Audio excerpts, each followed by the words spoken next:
Now we're going. Ish.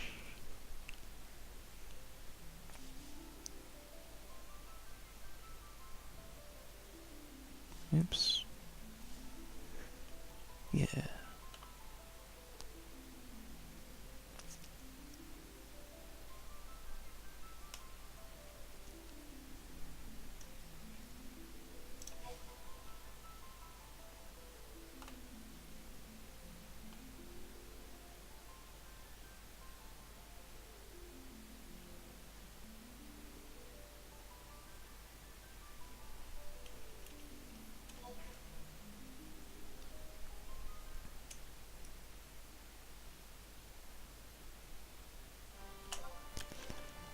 Now it's going? Yes.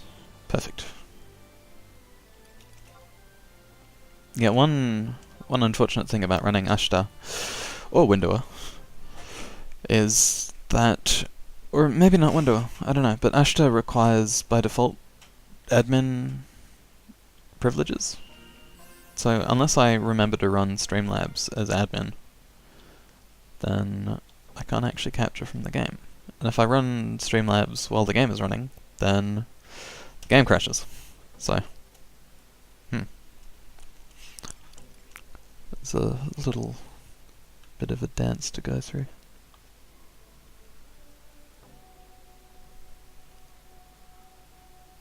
Okay, so am I on...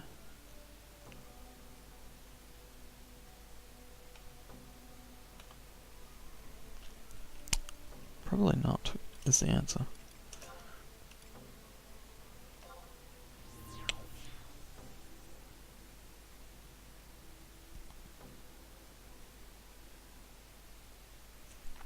Yes, that's right. I was waiting on Sid.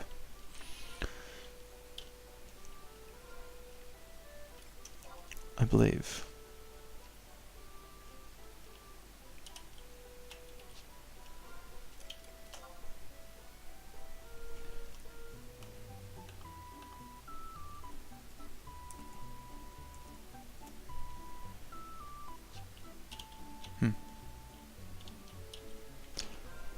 Quiet net missions. Fire in the eyes of men. Yep, I was waiting on Sid.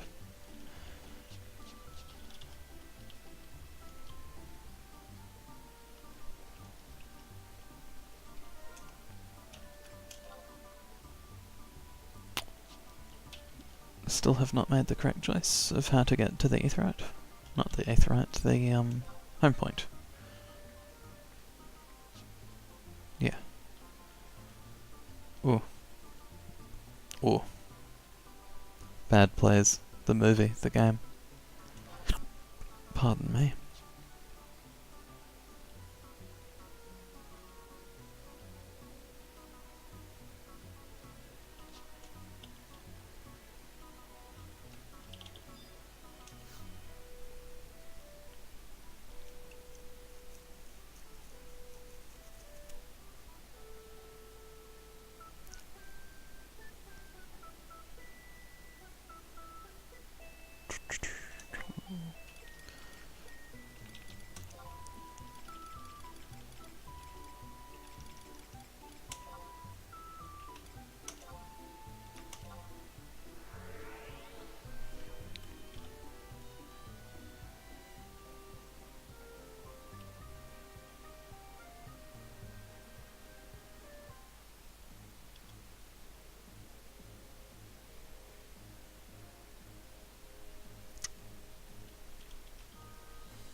Honestly, since I know that the game runs like garbage anyway, in certain situations, maybe I could just bump the internal res up to 4K. 4 square K, I mean.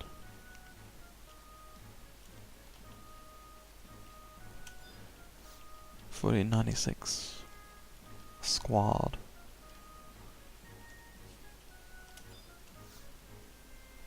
4 megapixels. Yeah, 4 megapixels. Hello! Hello, hello.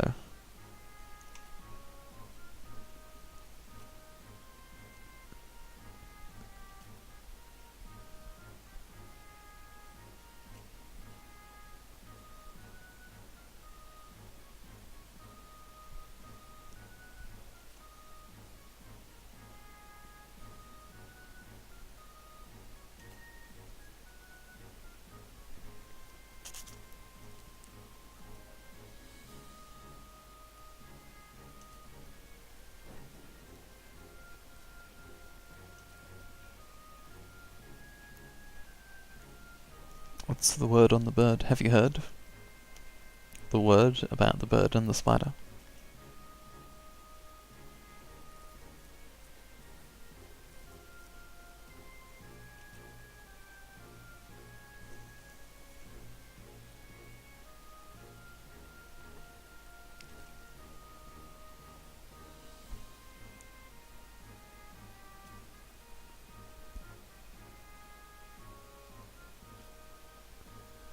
So apparently I've had the ability to summon Mildorion into my party this entire time, and it didn't quite connect in my head.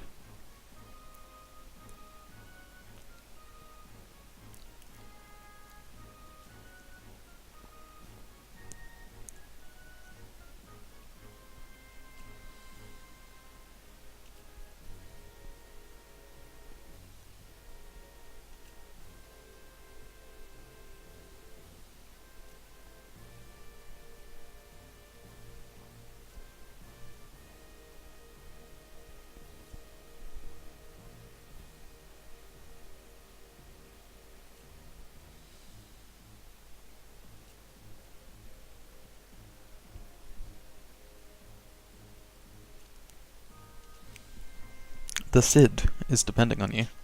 Alright, Mr. Cid. I shall not fail you. Or your ship, also called the Cid.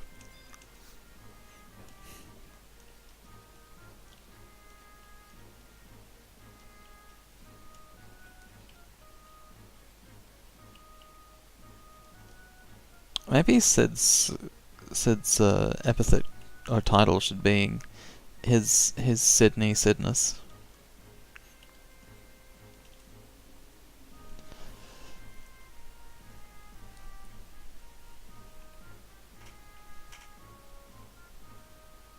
Steam Sid? Steam Shid? No, that sounds a little too close to something else. Unfortunate. His Sidness's ship. The Cid. Yes, Sid from Sydney.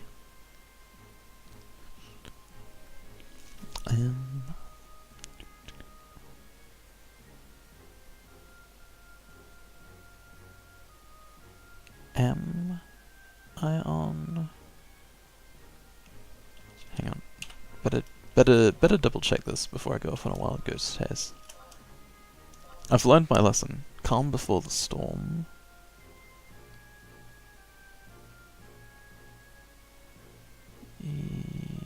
Yes, fire in the eyes of men. Is followed by calm before the storm. Yes, perfect. Okay.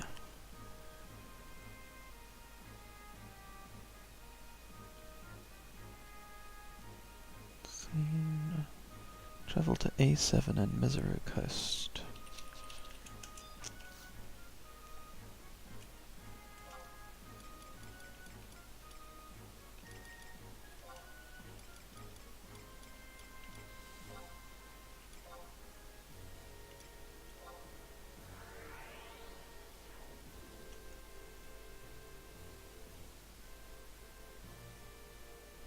I bet if Sid could create a town, he totally would call it Sydney.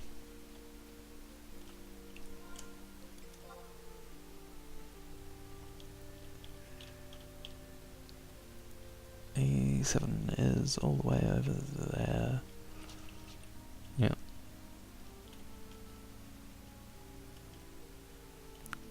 Sydney. I'll allow it. I'll allow it. That seems plausible. I wonder if that'll show up correctly on the stream. Speaking of showing up correctly on the stream, where is the chat box? Oh, it's invisible? Is it? I don't know. Oh, there it is. Is it? Is it bugging out? Oh, that doesn't look good. I don't know. Yeah, that looks very, very incorrect.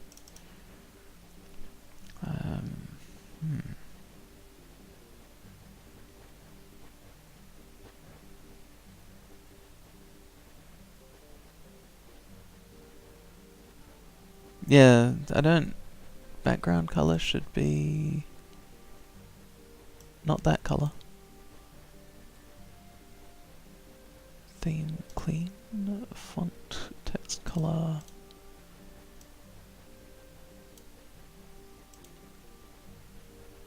Yeah, I don't know. I don't understand.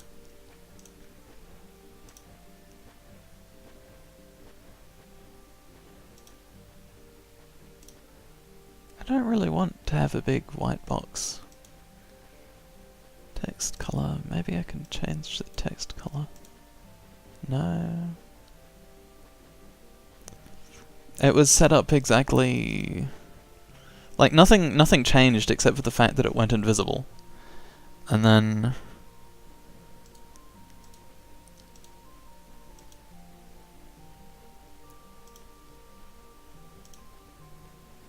now it's visible.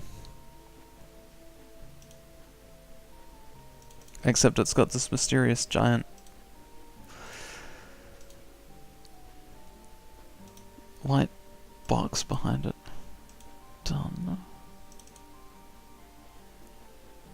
Font. Settings, cheddar, source.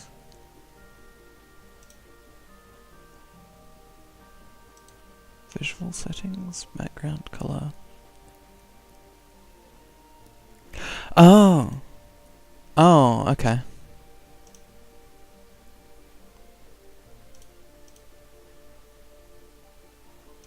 Maybe?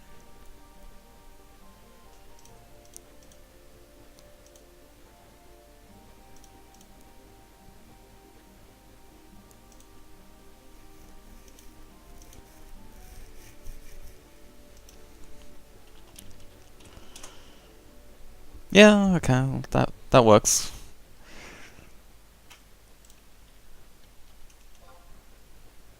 Yeah, so apparently when I'm in the scene editor, it shows a white box behind the chat.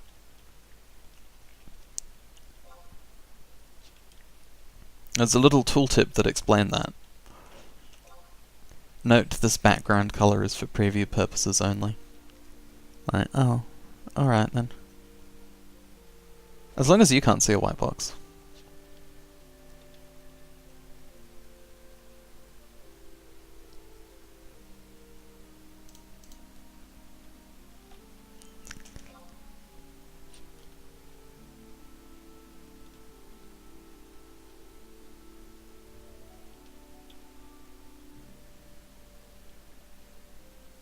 Yeah. I don't know. I feel like this is how people that aren't quote-unquote digital natives feel about all technology. Like, why doesn't it do what I want it to do? Why are my expectations being frustrated?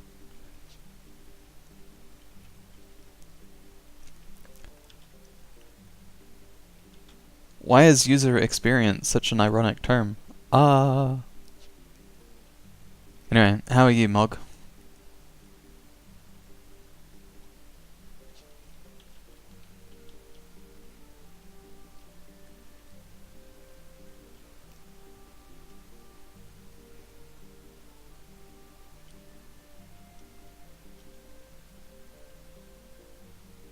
Excellent.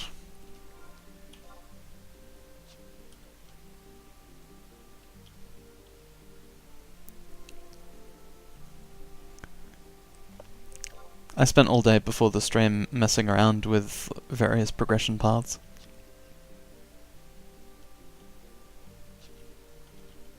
Including a, probably the most entertaining getting rolled I've ever had in my life. In a thing known as a delve.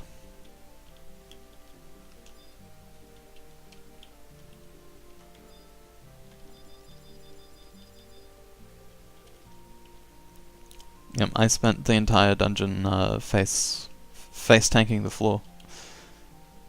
Logging point? No.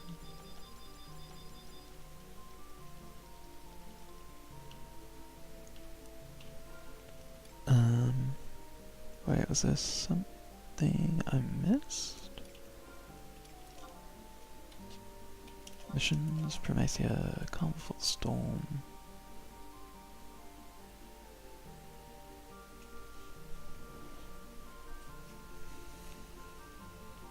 Chibuki siblings in Tavnasia.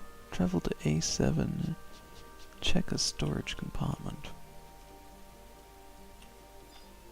Ah.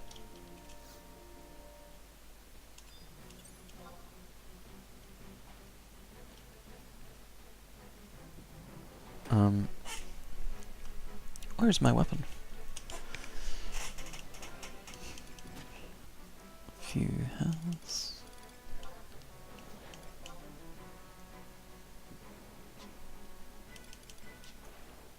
Oh, and for my trouble I got a new sword.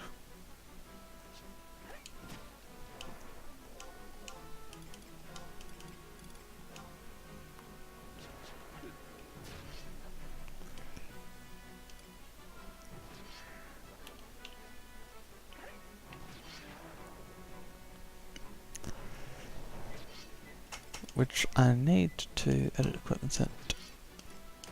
Gallant, edit. Oh, is that just what my sword looks like? Okay.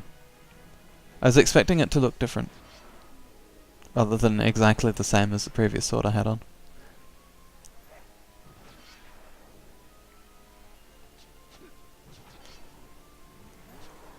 Oh well.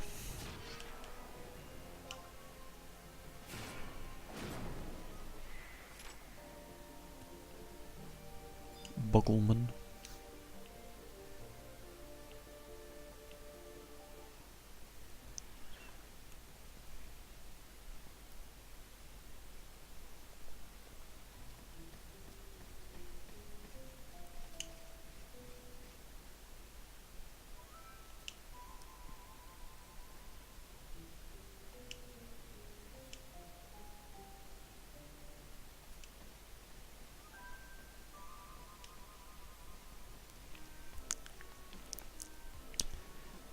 Yeah, the not Lalafels in this game look so disappointed in you when they look angry.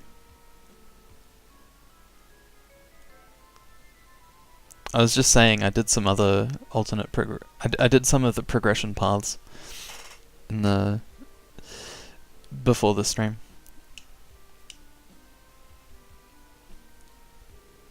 I spent most of the time on the floor, which is a great place for a tank to be. But it's fine, because the people that weren't tanks tanked for me.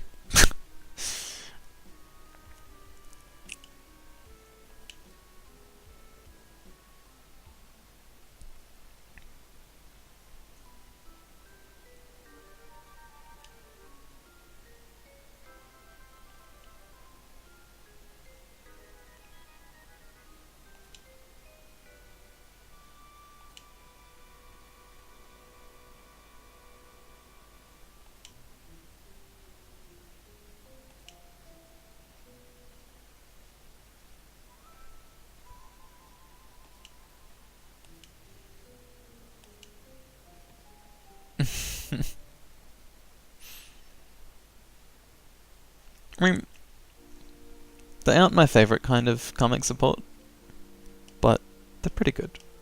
I like them, they can stay. Head to Jugna Forest.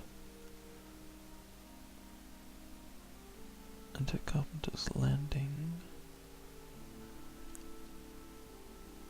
Can I just go straight to Carpenter's Landing? Build I-9. To I-9. Yes. I can in fact just completely skip that.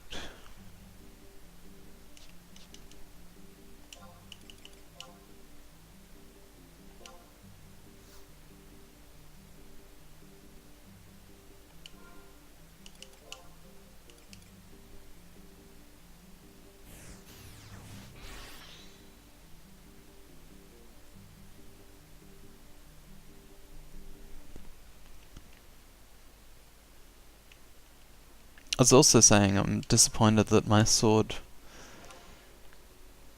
doesn't look more like the icon. Like that icon does not look like a saber, and yet the thing I have on clearly looks a lot like a saber.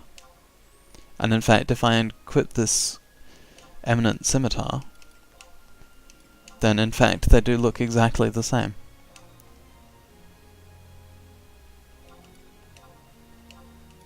Oh, you know what?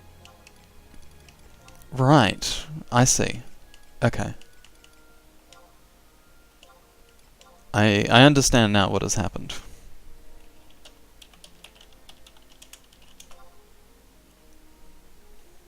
Ah, that looks a lot better. I'm feeling this. I'm feeling it.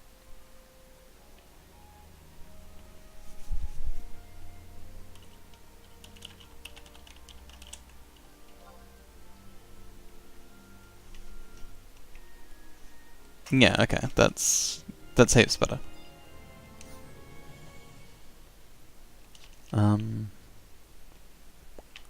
Ghetto quest.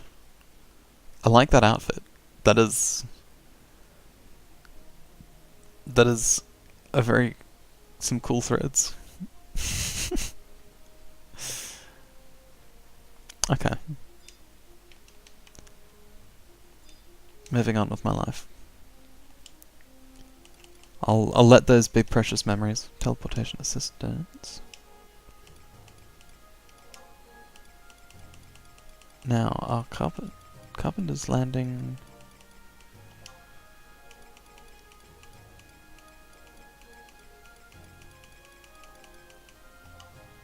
Okay, maybe that's Promethea.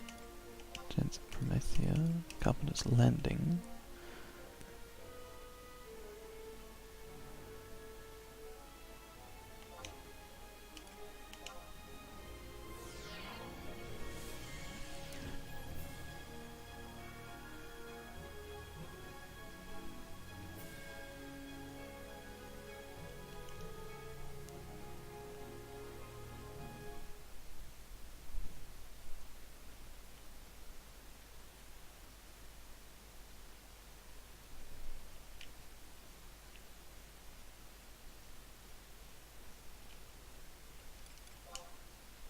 I-9 by the water.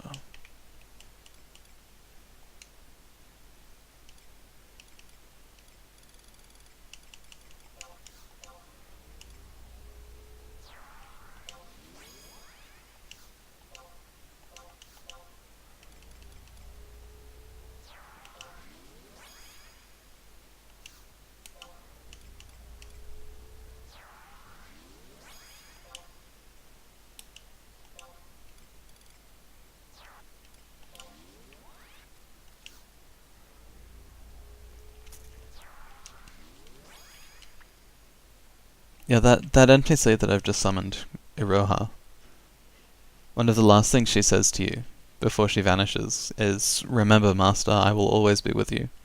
So I always summon her.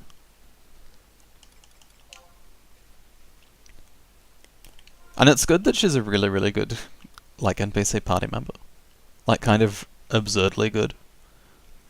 So there's never a reason not to summon her.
yeah, and of course tonberries are in this game.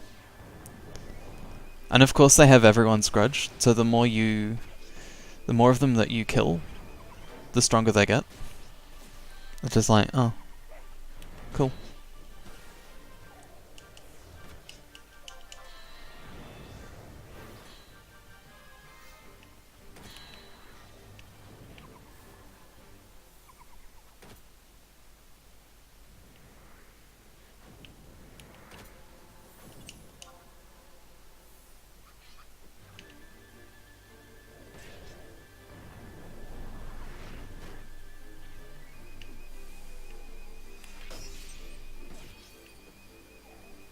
In fact, I think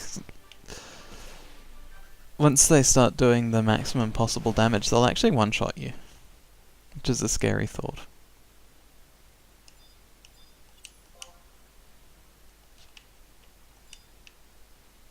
Even if you're in the best possible gear.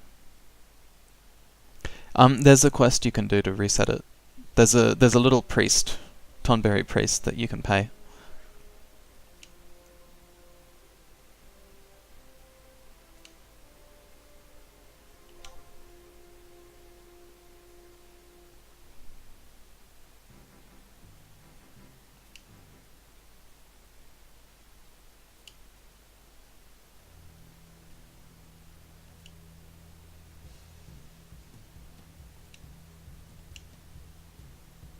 That honorless count?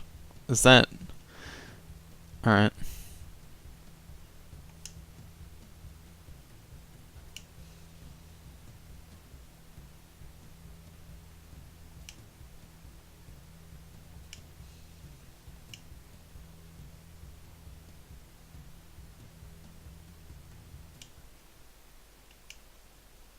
Ooh.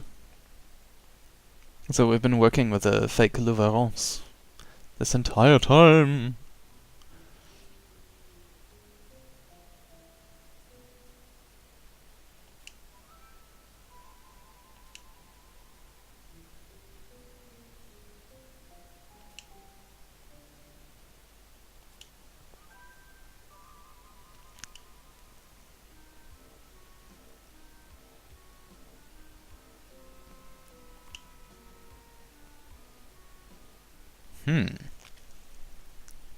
I was not expecting such a twist this late in the day.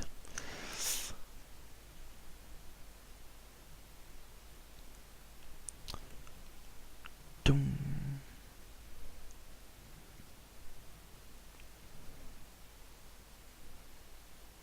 But yeah, you can pay some thousands of gold to a Tonberry priest deep in the Tonberry dungeon, because there is a Tonberry dungeon. And he'll make it so that the Tonberries don't hate you anymore.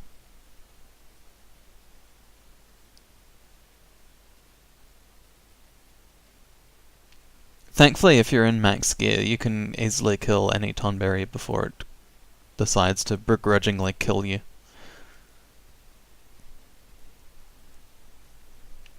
Grudge the heck out of you.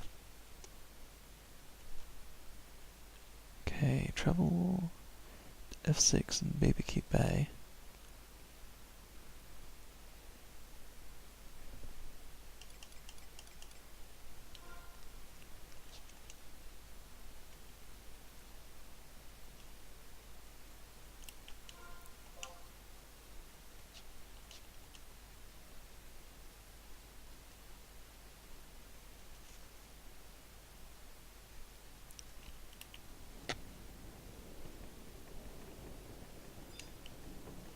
I really want to find out more about this mysterious fake Louverance. Teleportation. Yeah. Silat. BB. I think it's Silat. No. Wait, seriously? Oh, okay. Mythia BB.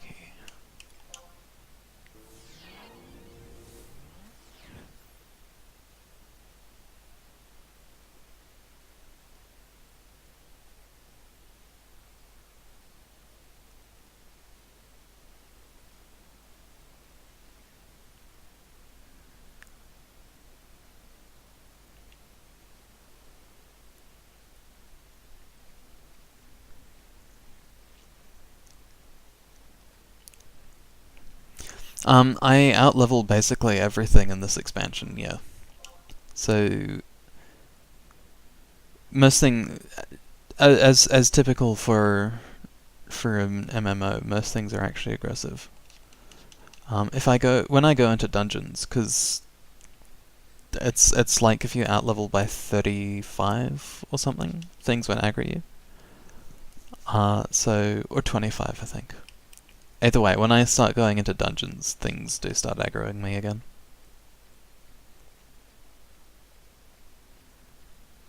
And of course, as I start to do the later expansions, things will again be aggressive to me. I can fix that. That's why I bring stealth items with me.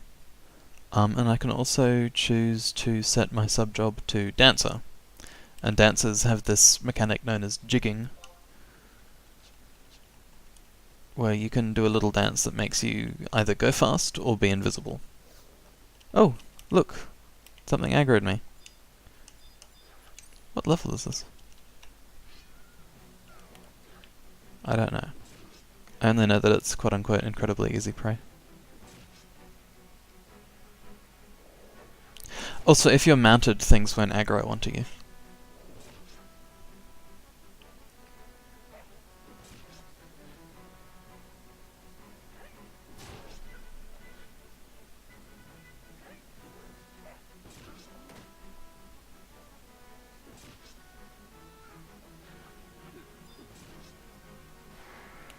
Also, I think most things in the area I was just in are actually...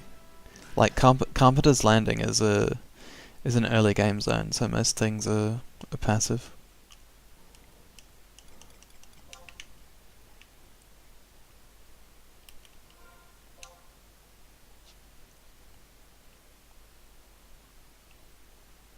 Hobgoblin Fascinator. Fascinating.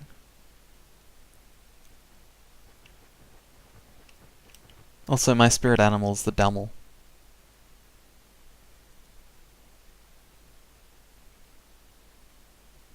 I really do wonder why... Ooh, hang on.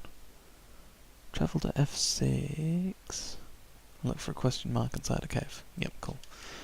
I wonder why elves in FF11 and 14 have such strange proportions. Yeah, I shouldn't have gotten off my mount, hey. Oh, these aren't aggro. Nice. I shouldn't have done that. Oh well.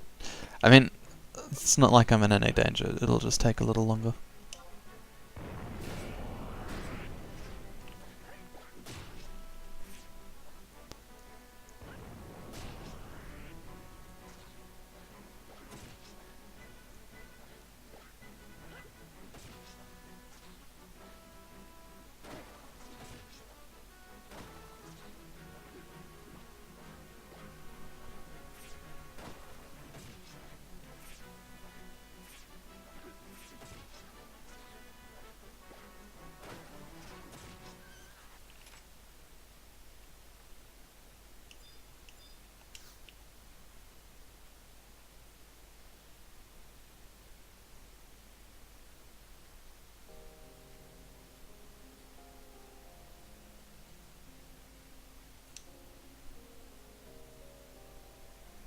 Yeah, it definitely makes sense, right?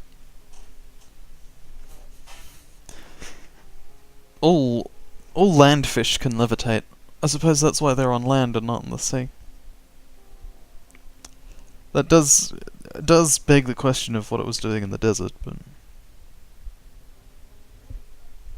you know, life is full of mysteries. And part of the romance is to leave those mysteries unsolved.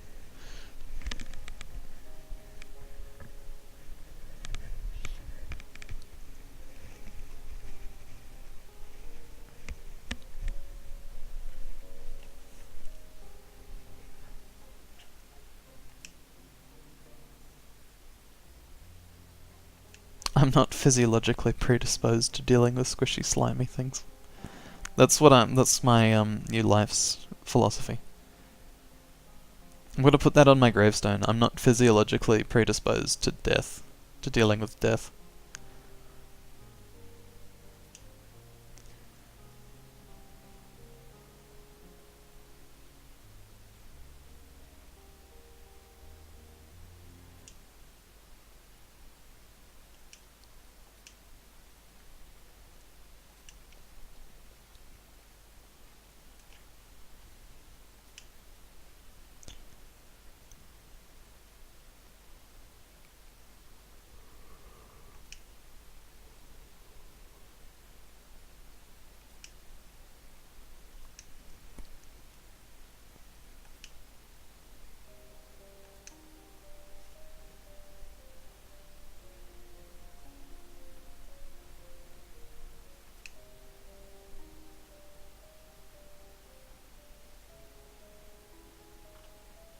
That said, I suppose there are weirder things in Final Fantasy than levitating desert squids. Octopuses.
So thematically, the curse of the Mithra is envy.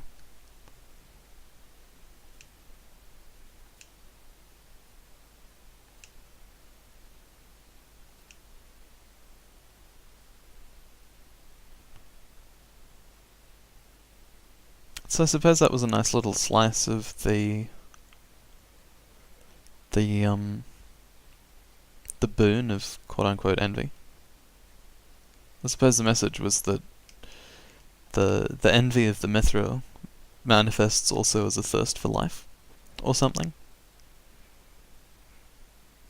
Because when they said we fight for justice and love and what was it?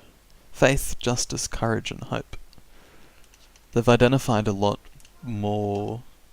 much wider array of motivations than anyone else has. For example, the Galka are just really, really angry. And you saw that in Lobos nearly losing his mind when... Not losing his mind, but, having an absolute apoplectic fit when his friends were hurt. And similarly, the Elvan only really identify themselves with honor.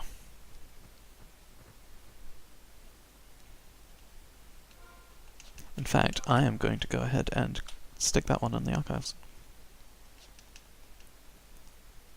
You can put that on the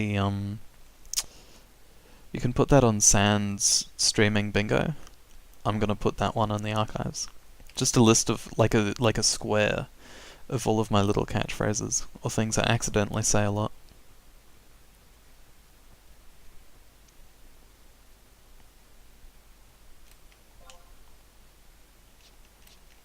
But yeah, the Elvan are really, really obsessed with image and status and the superiority of their culture and other people being degenerates.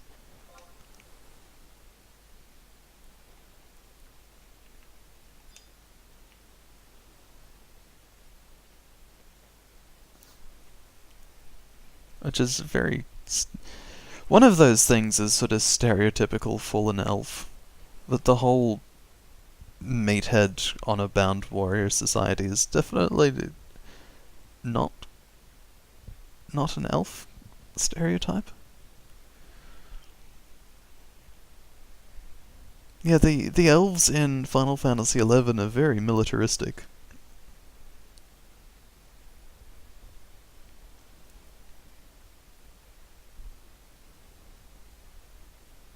They're like medieval Europeans. And back when the world was still stuck in... 20 years ago, before Fantasy Singapore had happened, fully happened and taken the world by storm, and the Industrial Revolution had happened in, I don't know, whatever Bastuka's meant to be. They were the greatest power of the world. And then the Industrial Revolution happened nearby and they weren't the greatest power in the world anymore. And now their entire civilization is sort of rotting from the inside, or crumbling under the weight of their army. And they refuse to do anything about it. And the person considered to be their greatest potential new leader, the Crown Prince, is considered to be the greatest potential new leader just because he's an absolute meathead. He's a very dumb, very strong, very proud man. Meanwhile, his clever little brother, who I think would be a much better leader, his wily, clever little brother is considered to be unfit as king.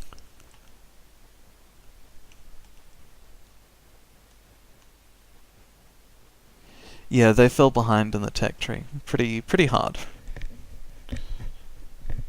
Also, you know, cultural biases against wisdom.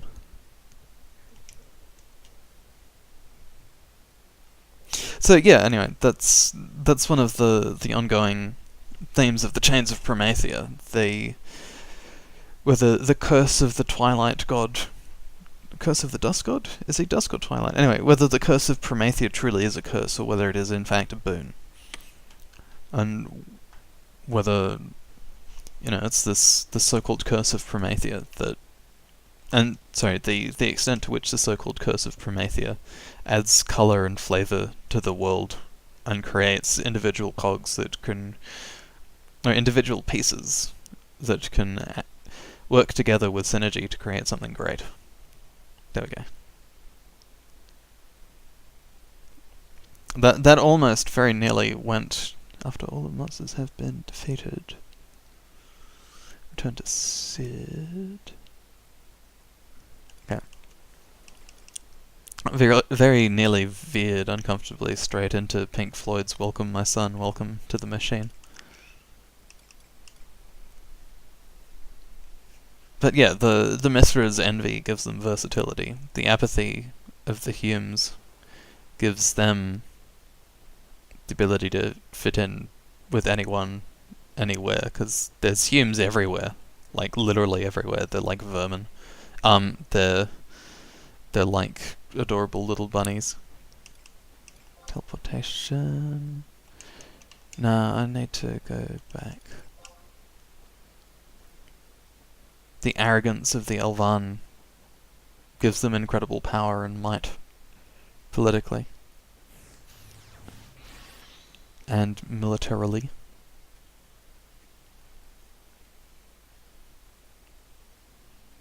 The cowardice of the Tarotara, the little Lalafels, has given them incredible magical advancements.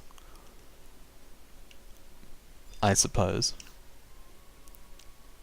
It's really hard to tell, because the Tarotara are usually sort of shunted off to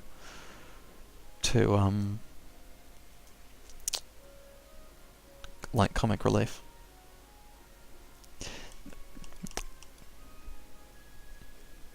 No, not other races. I like everyone except for the Humes. They are just very verminous, breeding like rabbits, spreading throughout the world like a plague. I mean, yeah, you caught me. You caught me.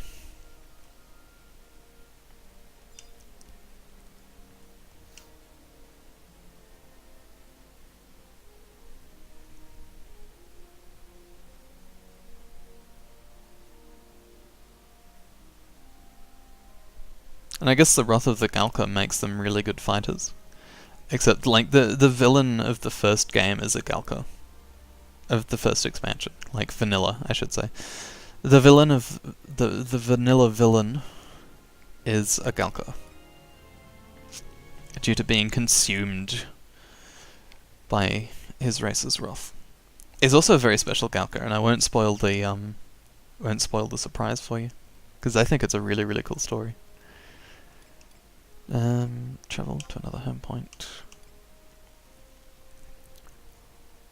Where am I going? Metalworks.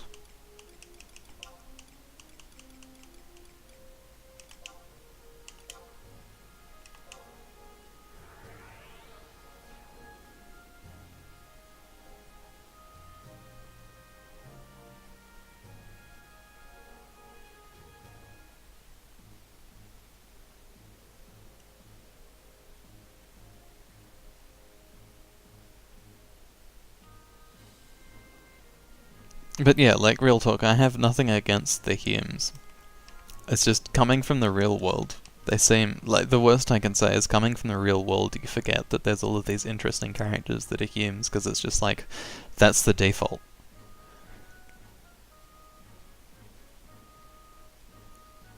Like Iroha is one of my favorite characters, but she's a human, and I kind of forget that that's interesting in this game. And Sid's there too. Who have I forgotten? I think that's it, yeah. 5 races. With their 5 curses.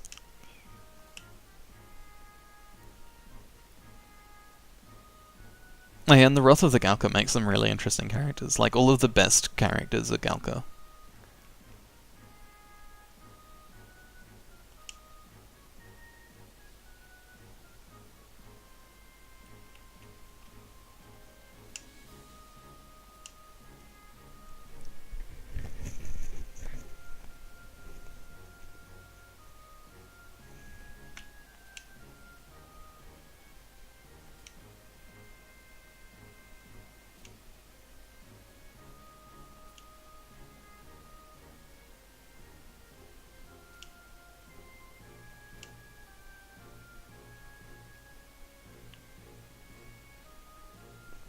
Although, I guess there's a counterpoint to all that. Olmia doesn't seem to manifest any of the arrogance of the Elvan, and she's still managed to... Both Olmia and Prish don't have any of the curse of the don't seem to manifest any of the arrogance of the Elvan, and they seem to be part of a system quite well. That's greater than the parts that they represent.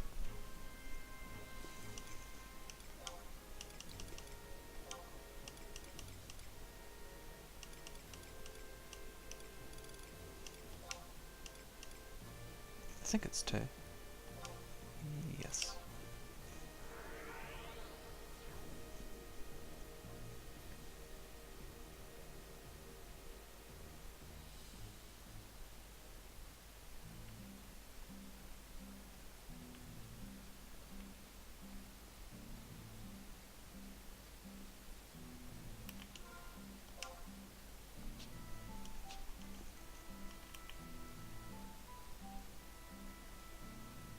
So, I don't know, I think that's sort of intended to be a big hanging question.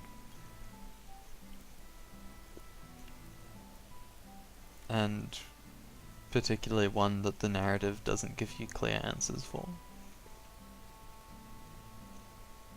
Protect us.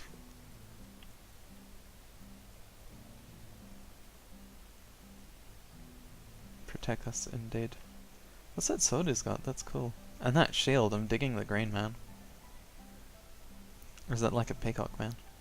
That looks really cool.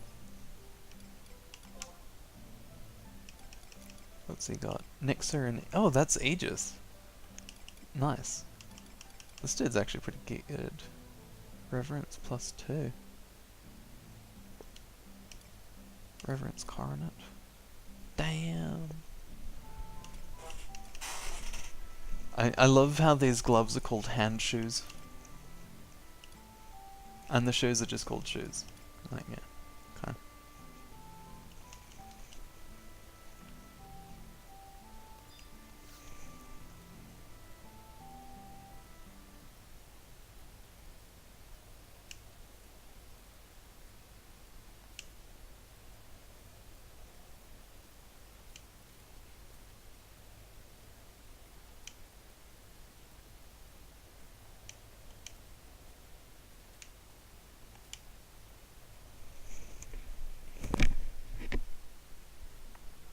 Ooh.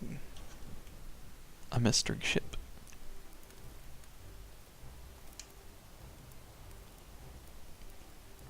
Oh, is it the Cid?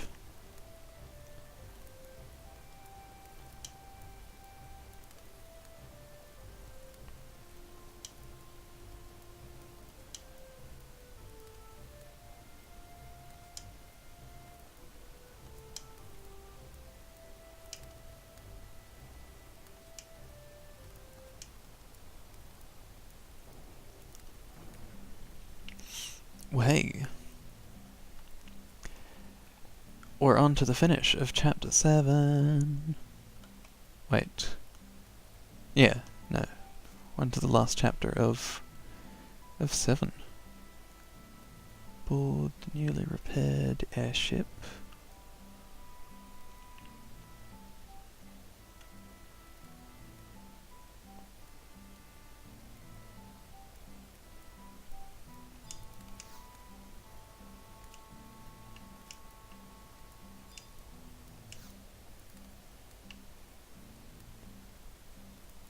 Oh boy!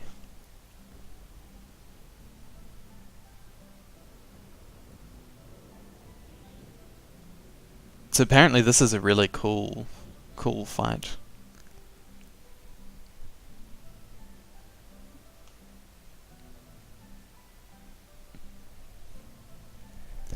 Yeah, the guide here says boss fight spoiler free, and then immediately proceeds to accidentally spoil who it is that we're fighting.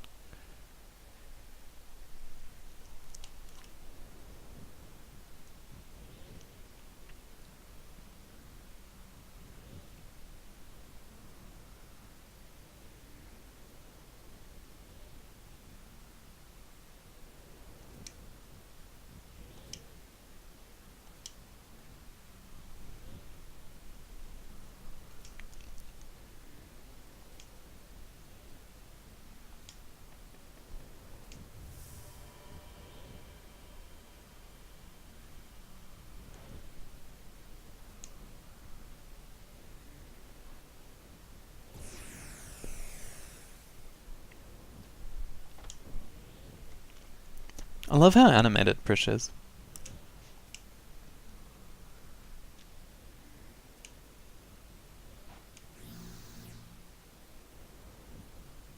Oh no, I've been stolen by the Chibuki Samurai Sky Pirates.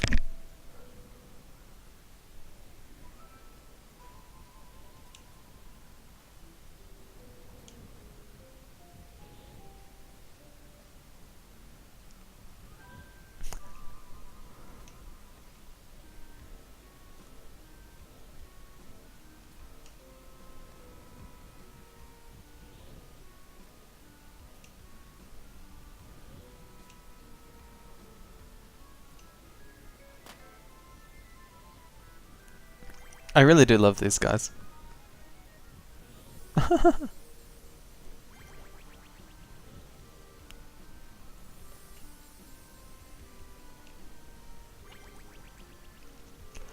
Yeah, I think they're meant to look like teddy bears or something. Because the Galka are meant to be sort of leonine in appearance.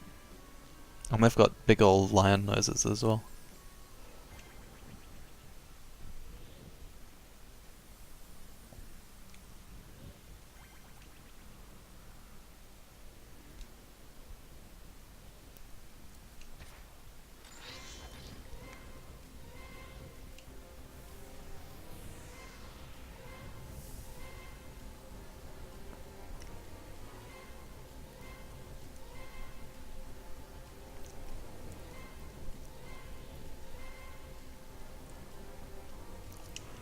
Oh.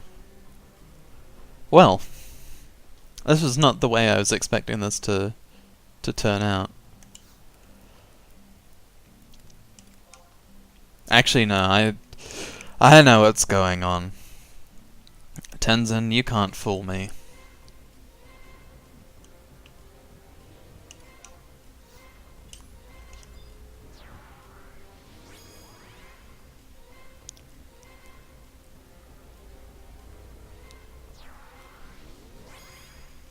I know you're trying to get me hyped up for a fight, or maybe cover your guilt. I'm not sure, but it's okay. Let's just fight with honesty.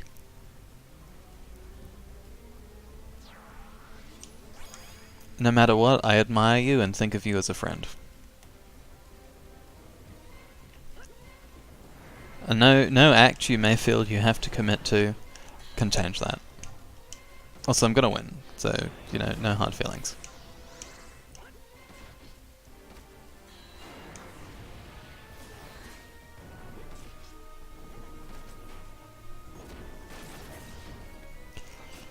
But yeah, there's actually a little reference in Final Fantasy XIV back to the Tarotaro. You can actually... Ooh. Maybe I should have dueled him. Anyway, you can actually set a face for Lalafels that has the Tarotaro black nose.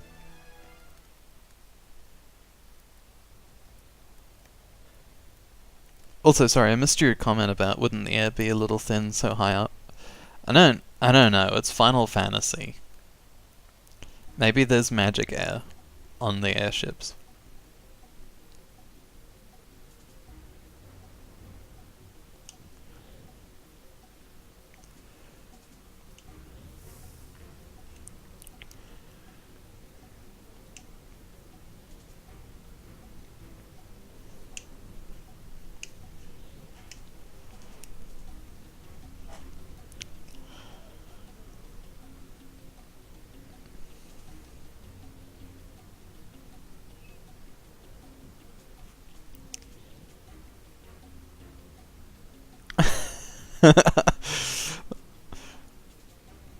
Mm.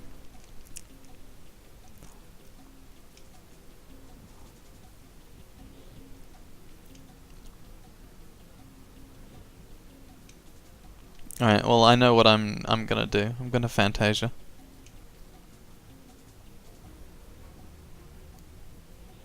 I'm gonna miss being an Ellison, but I'm gonna enjoy having a troll character with the worst possible nose.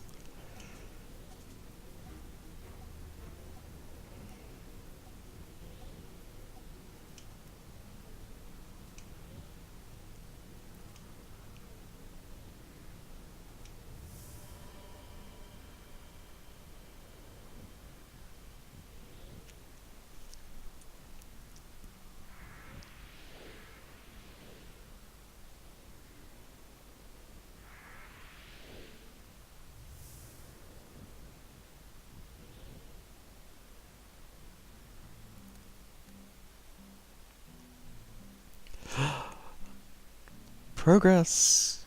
Chapter 8. Yeah, check this place out. Oh, I've been looking forward to this.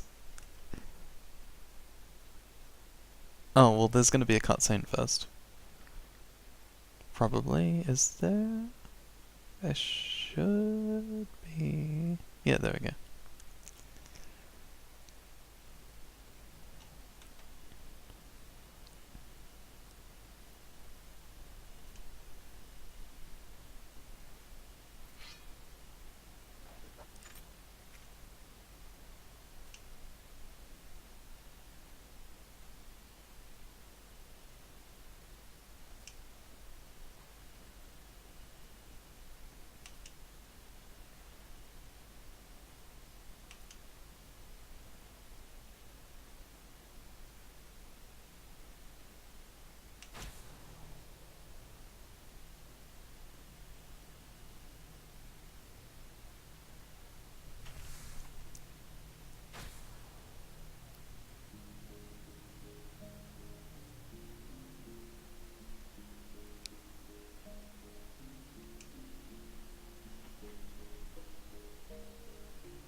Don't do this to me.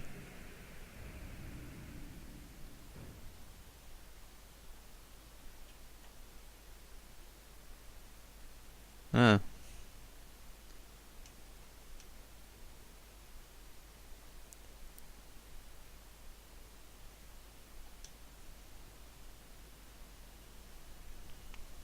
Thank you, Based Prish.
Oh no.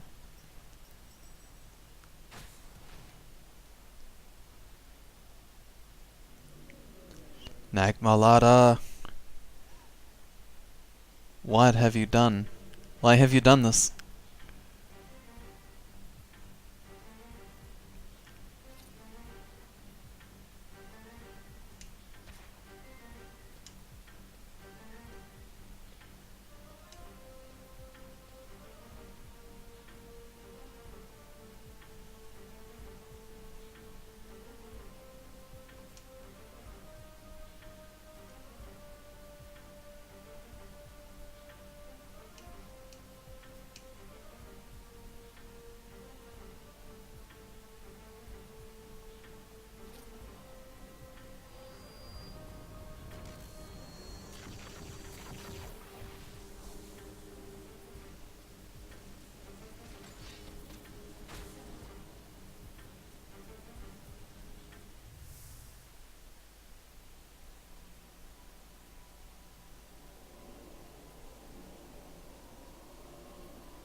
Hmm.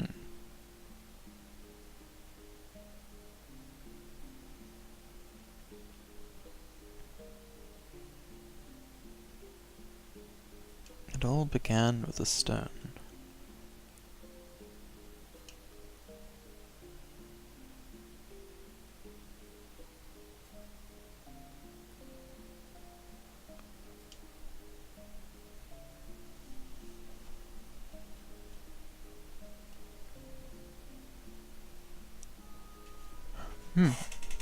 Sorry, I shall be right back.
I'm back.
Yeah, there is a very Yevon-esque motivation.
Oh, this place is cool. Pardon me. So is this a dungeon? This is a dungeon.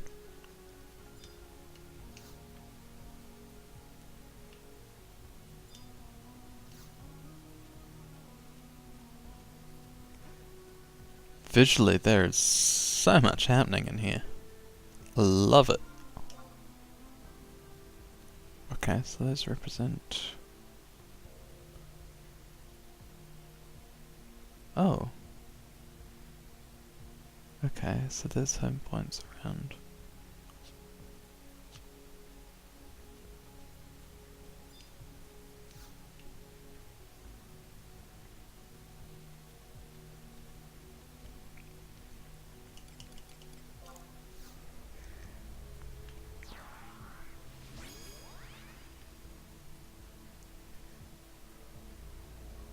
So this place looks pretty cool, hey?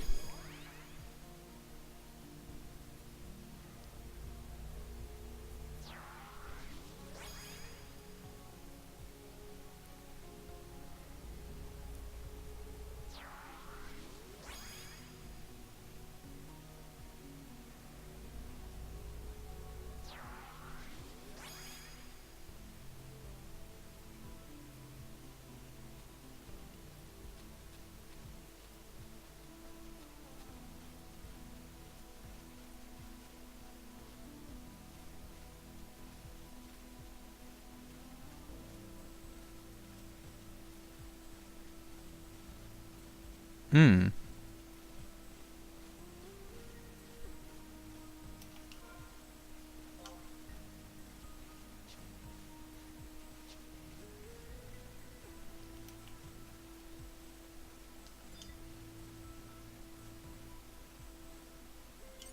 Okay, those are aggressive.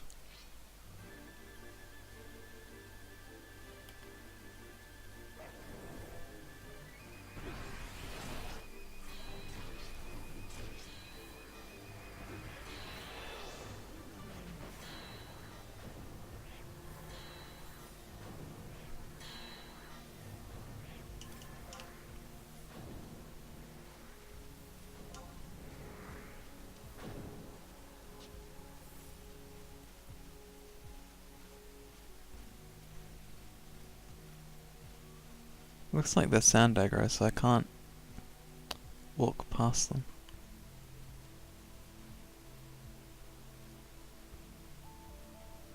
Possibly also side aggro.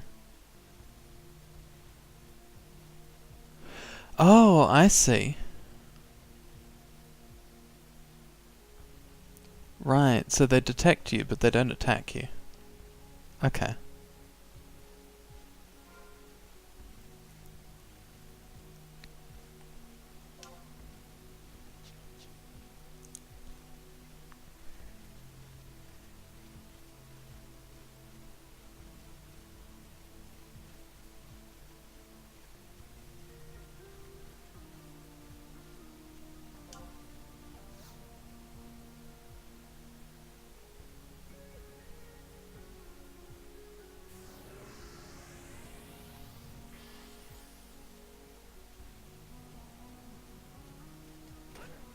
Okay, those attack you there. Immediately after I use my item that falls off if I get attacked.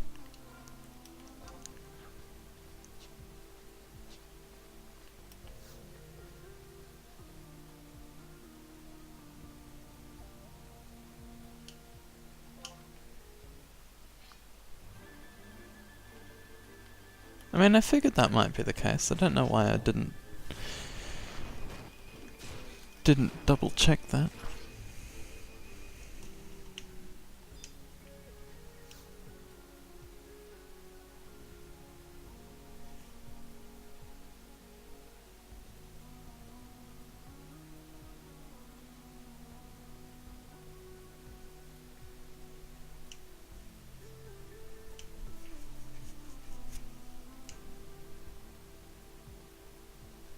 Hmm.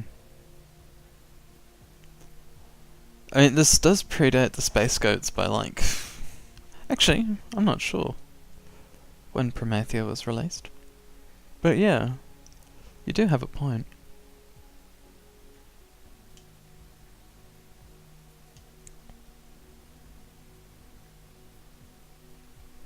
Actually, no, this was 2002.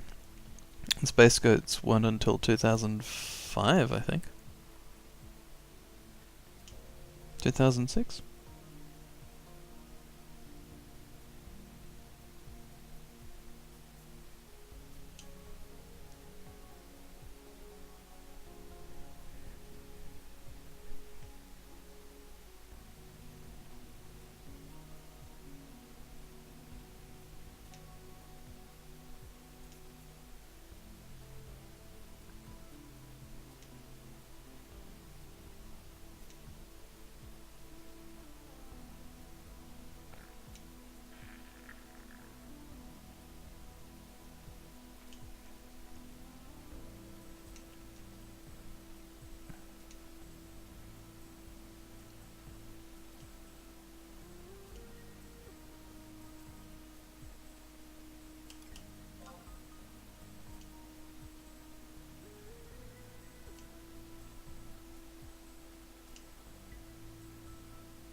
Okay.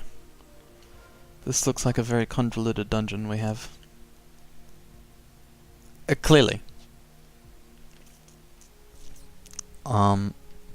Open Sesame. Presto Openo. Bloody open, you stupid door. 1 2 3 4 5 6. Password. Troubadour. Correct horse staple. I don't know, I'm feeling like maybe it's not voice operated.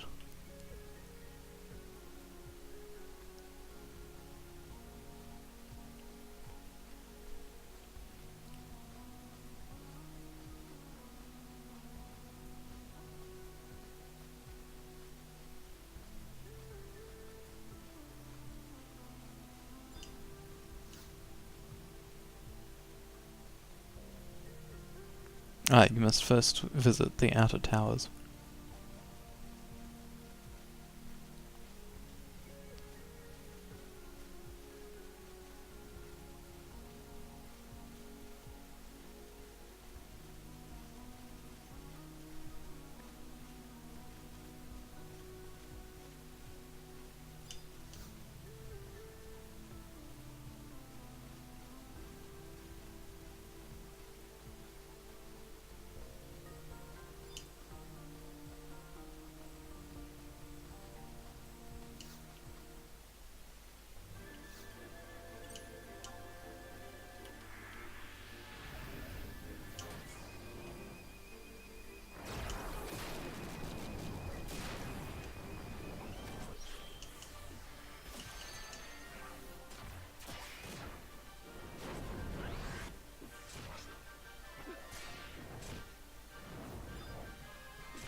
I read it in a book somewhere.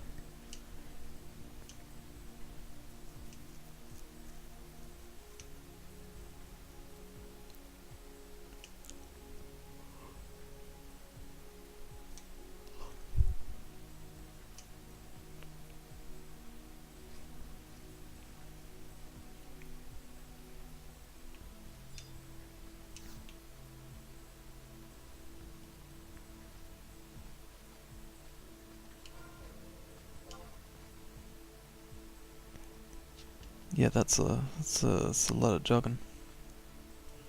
Okay, so Sonic.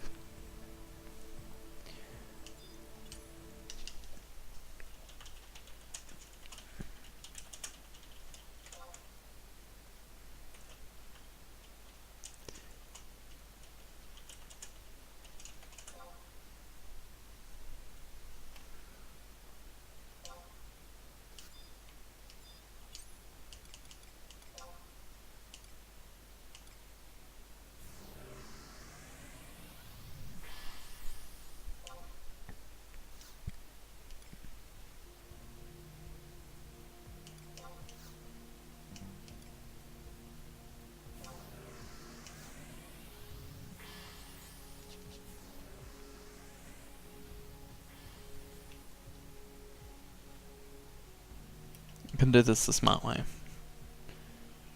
Put on our go fast shoes.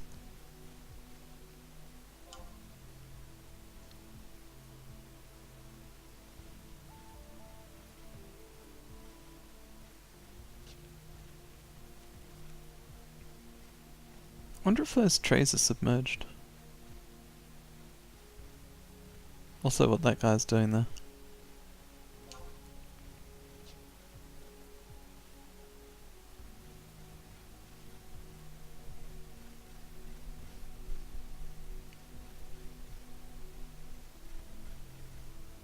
Maybe he's looking for the super bosses here.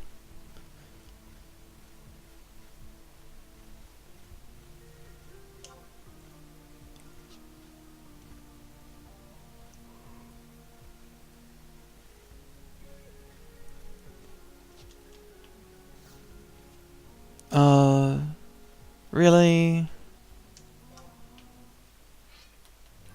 They've got some sort of true detection. Oh, that sucks.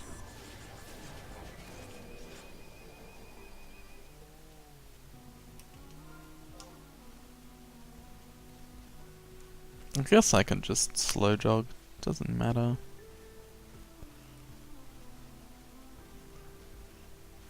I was thinking, maybe they have true sight or true hearing or something.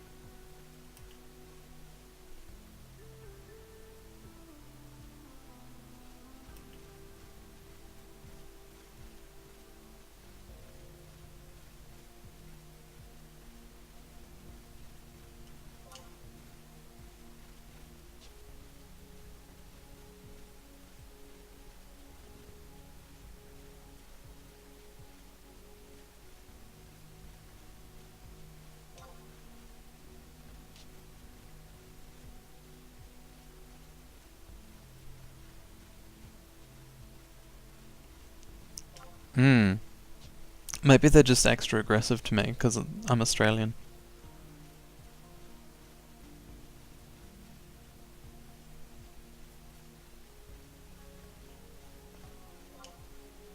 Yeah, stingrays and Australians are mortal enemies.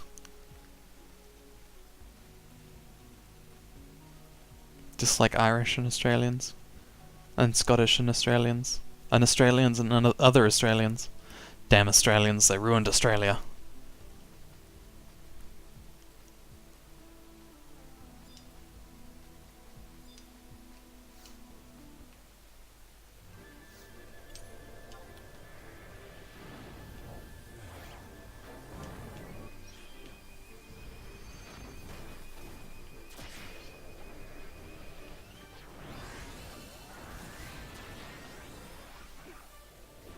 Yes, we Australians are a contentious people.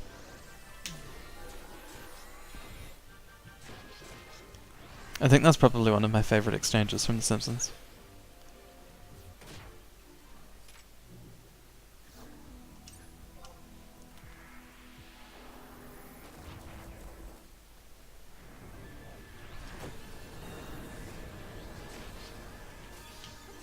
God, those are some spooky looking dudes. Oh, looks like they're bored now.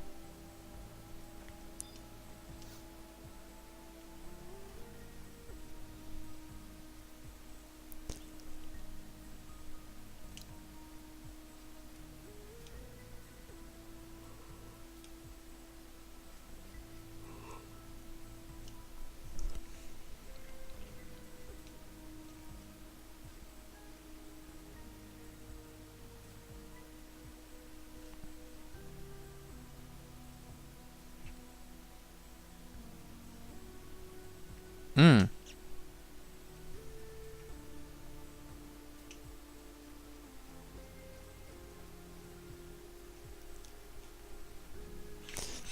And make the dollary do legal tender.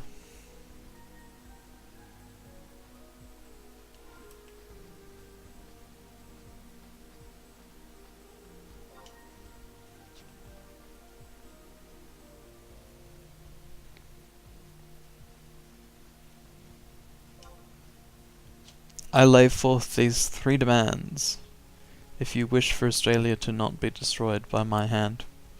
The first is that the boot be brought back. The second is that, by law, all Prime Ministers must be known as Bruce. And the third is that the dollary-do become the new legal currency of Australia. Thank you. That's my evil villain speech. I've sorted it all out. I mean, not sorted it per se. I mean, it's still a bit rough around the edges and needs a little bit of refinement. But that's the basic gist of it.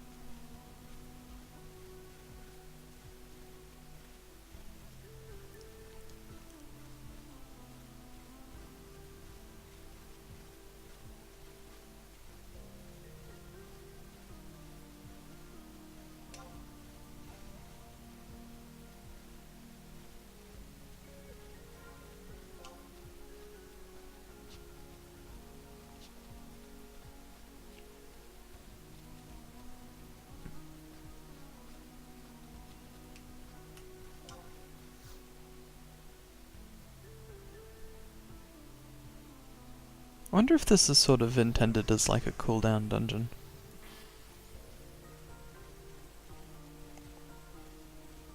So all but one of the monsters are passive.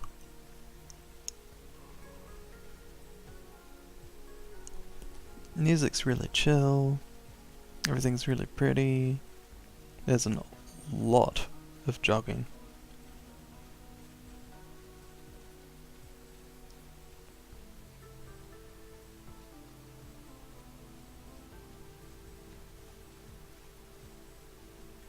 I mean, I'll take that too.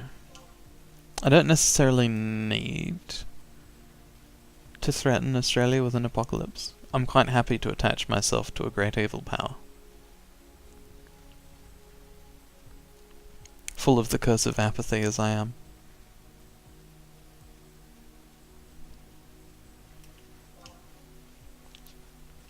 I knew it was a smart investment to be friends with an EU player.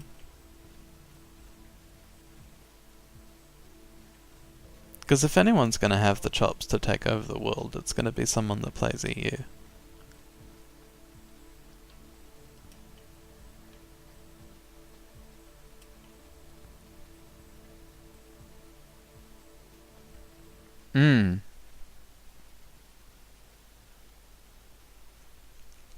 Yeah, if NZ is so willing to take on our refugees, we can just turn them into a prison colony.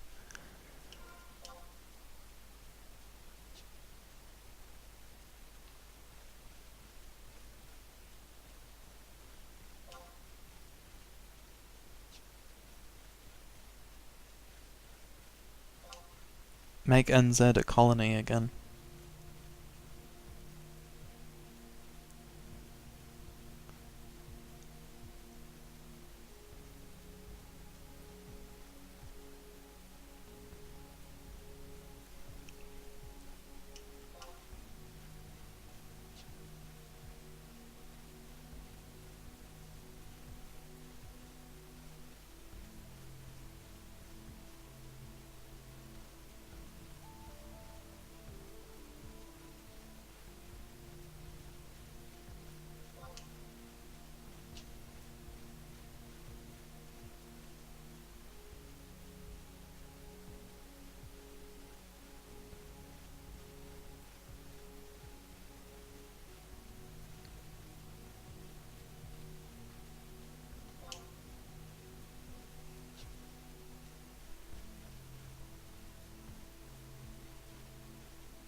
The fiefdom of New Zealand. What is the title of someone that rules over a fiefdom?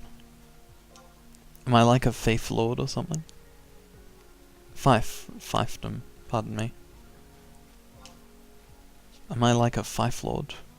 The fifer at the gates of dawn?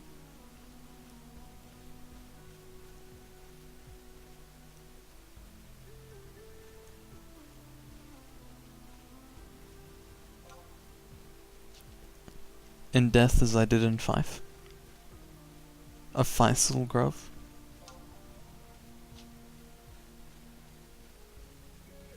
Files Grove. Ah.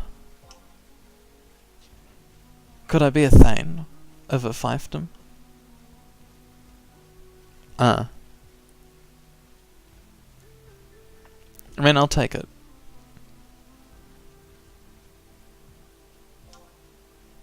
I could change my name to Thane. Be Duke Thane. Duke Thane of New Zealand.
Under me would be a count. Can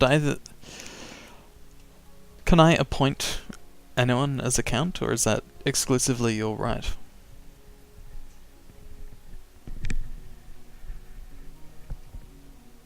Because I really want to appoint a count and then tell them to count their blessings whenever they get too uppity.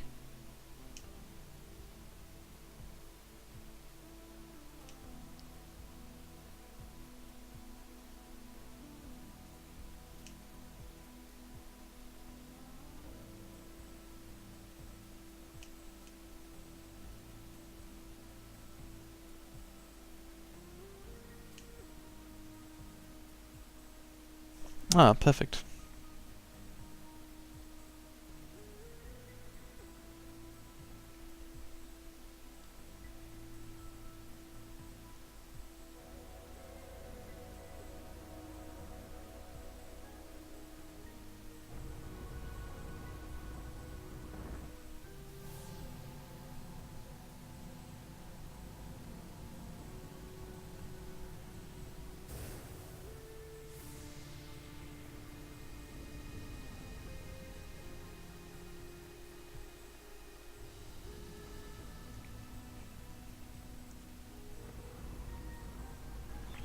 Where does a Viscount fit into all of this hierarchy?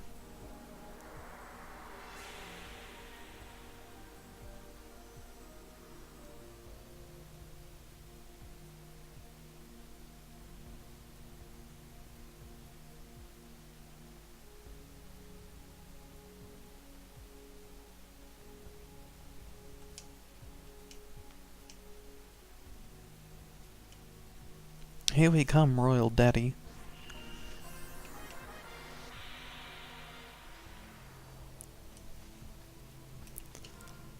The story of three feckless slackers and their journey to find their daddy.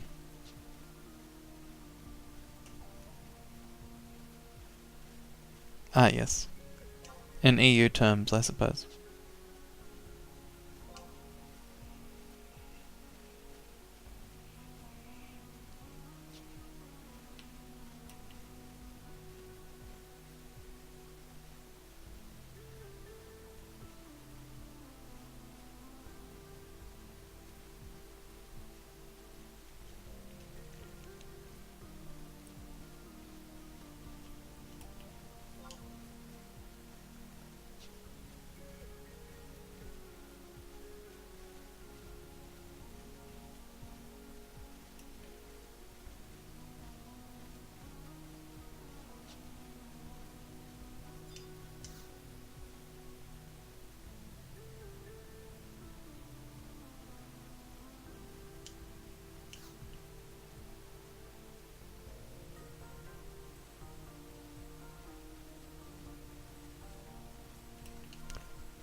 I don't understand the point of having this huge area that's technically marked on my map, but is otherwise inaccessible. It seems strange to me.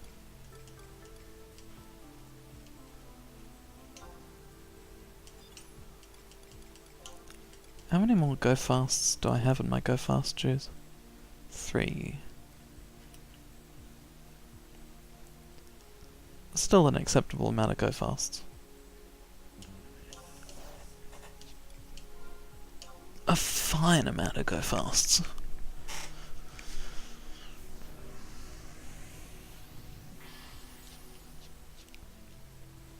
Okay. I'll probably still be jogging.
Yep.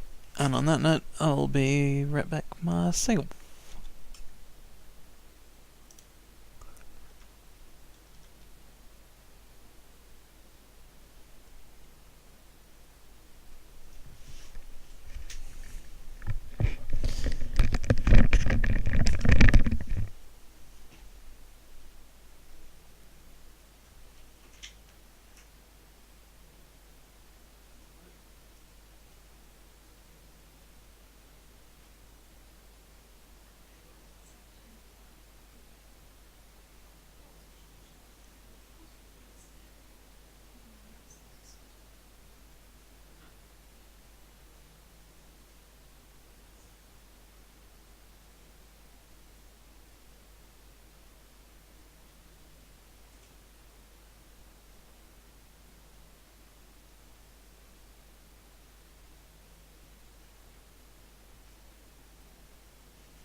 I am back, and fed to perfection.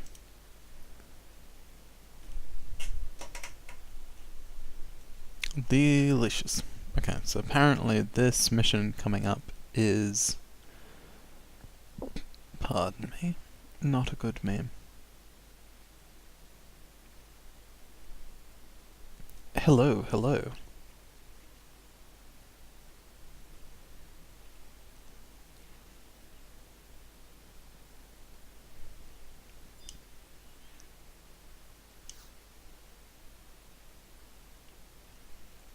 Yep. So, apparently this is a 30 to 40 minute escort mission.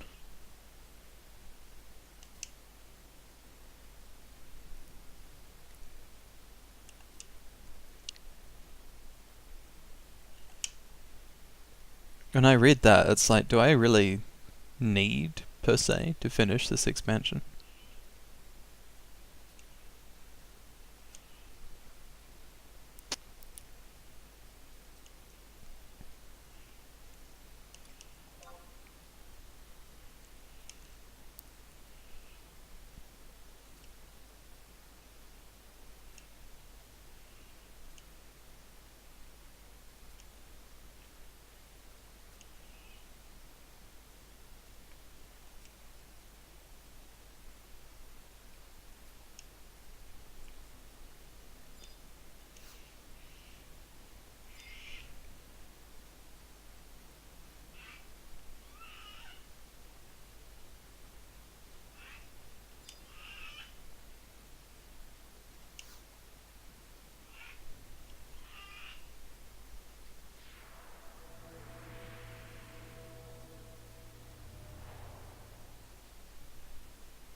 Hey, it's Brish.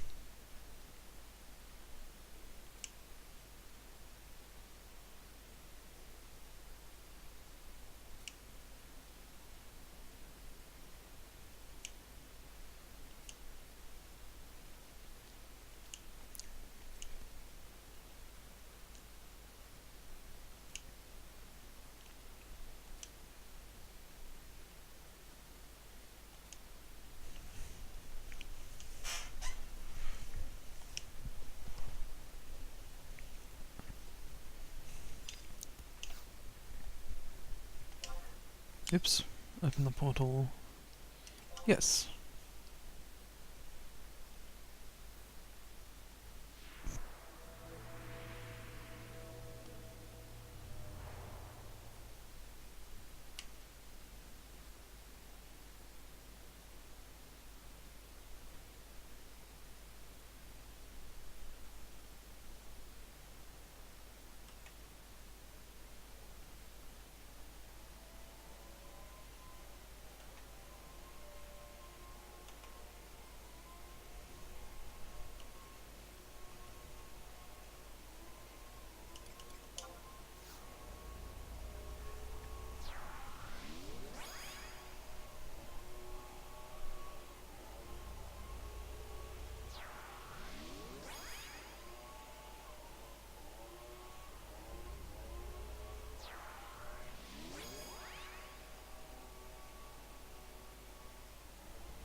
Oops, that's not what I wanted to do.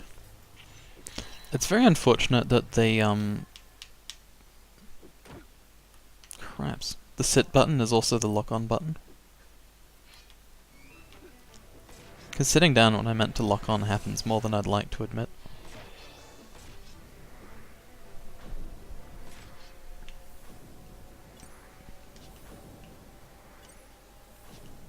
Did I make a wrong turn somewhere?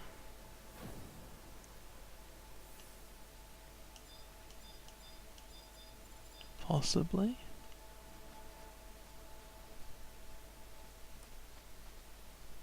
Oh, you know what? I did.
Okay. Oops. So we're at L7.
Whoa.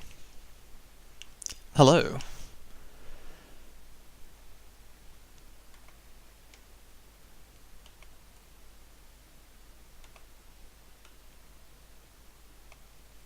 Sorry, pardon me. I mean, hello.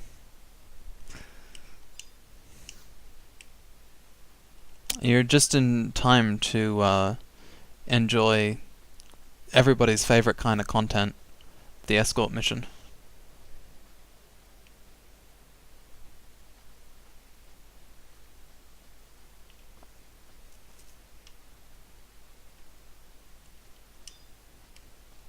Ah, heck.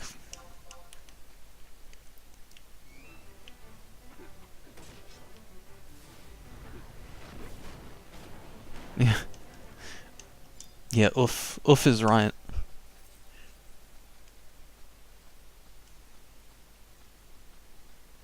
Mr. Quasi-Lumen, slow down. Can I heal it, I wonder? Magic, cure for Quasi... Ah, thank God I can heal them. Can I? Did that work? I don't know.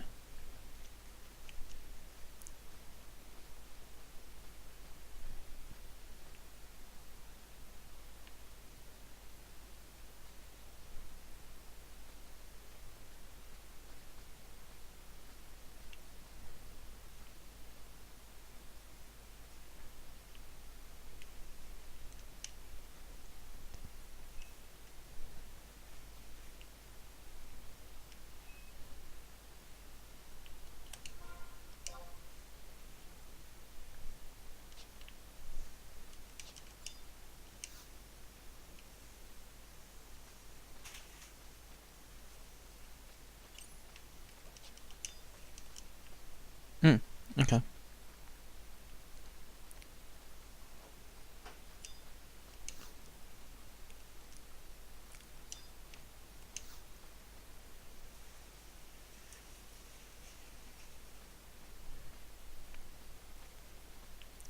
To the east?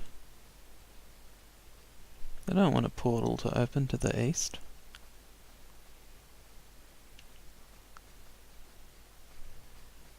To the east? What? Oh! Yeah, no, I did want a portal to open to the east. Never mind. Yeah, I'm escorting the Quasi-Lumens. Sorry if it takes a while for me to respond, because I'm also staring at a map while I attempt to do this.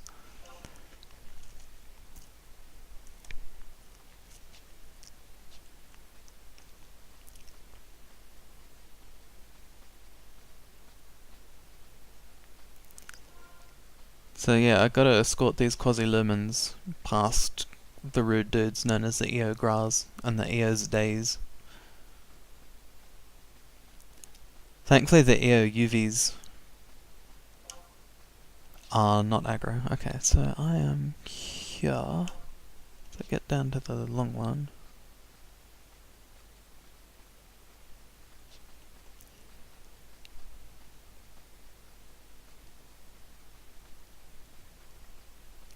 I am the cleric. I'm a paladin. I'm a strong, independent paladin who don't need no healer.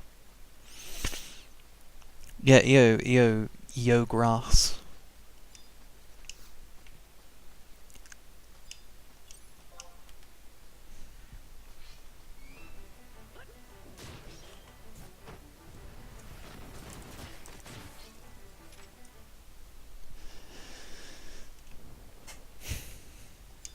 I think that's what that show was called, Yo Gabba Gabba.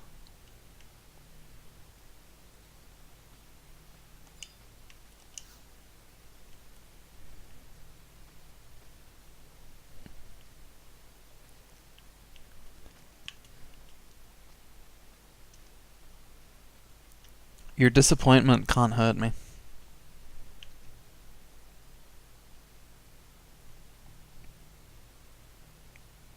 Yeah, and all of these EO errands. Yo,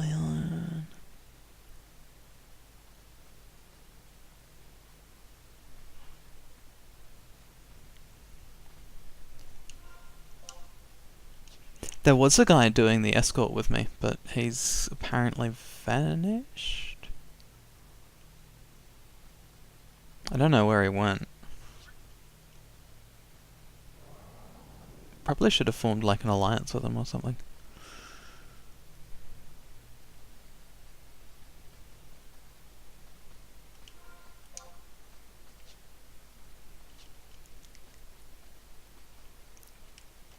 Yeah, here.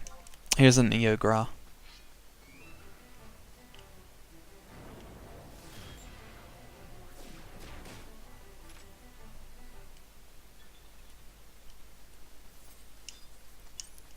More like a Dedogra.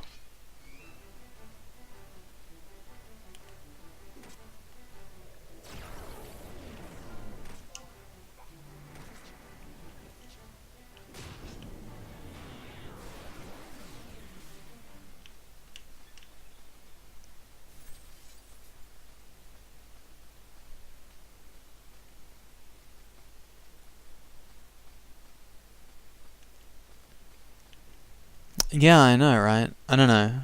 That's just crazy talk on my part. I gotta keep the stream, exciting with a little bit of balls to the walls intensity.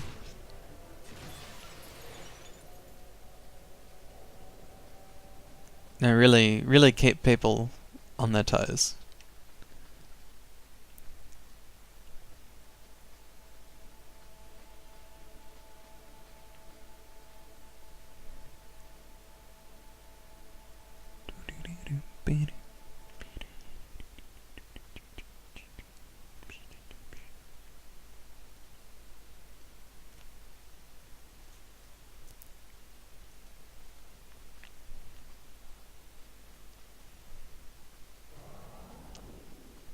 All told, this wasn't actually a horrible escort mission. I think I've got like one more escort to do.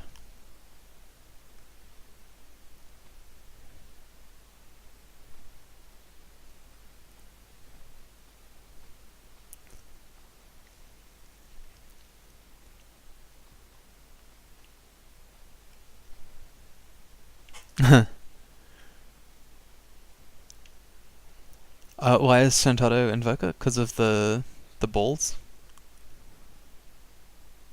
I wonder how many she has. 1, 2, 3, 4... Nah. Ah, yeah. 3 by 3, she has 9. So, that's 1 ball too many.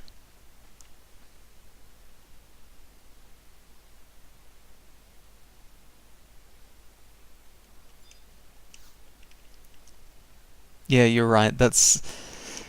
Horsey, that is exactly the sort of thing that someone says right before they fail an escort mission. Oh, this content isn't too bad.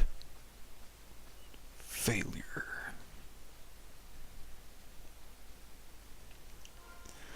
And she's also the strongest spellcaster that ever casted spells. So there's that as well.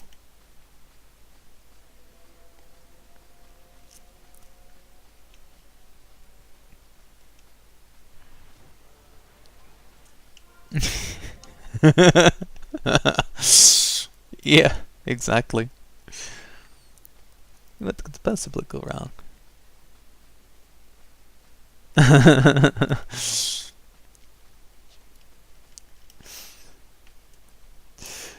7 sentences uttered minutes before the town is burned down. Before the main character's town is burned down.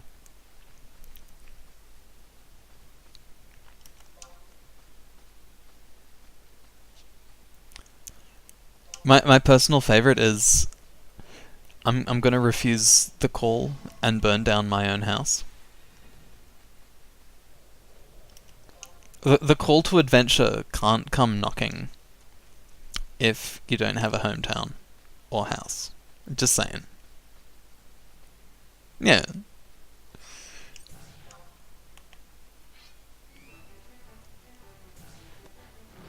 Exactly. Don't let the dialogue happen. Letting the dialogue happen is how accidents occur.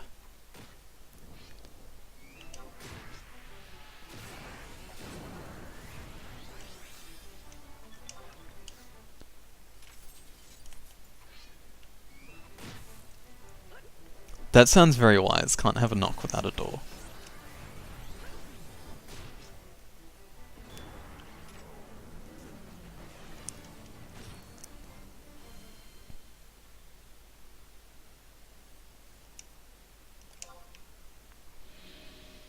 I hear the noises of combat somewhere nearby. Not sure if that's my buddy-o. I don't know if you can hear that.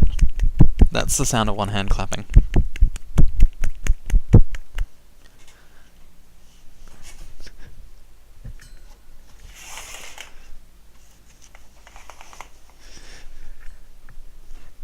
I know that's a koan, and I know I'm meant to have memorized...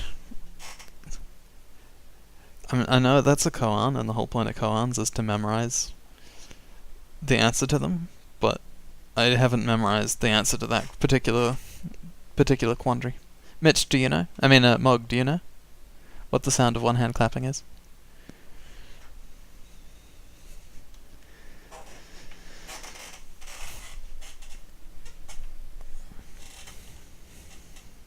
No.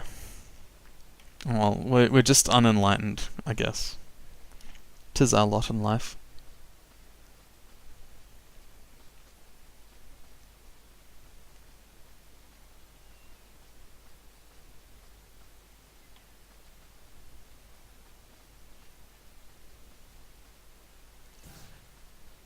What's the opposite of enlightened?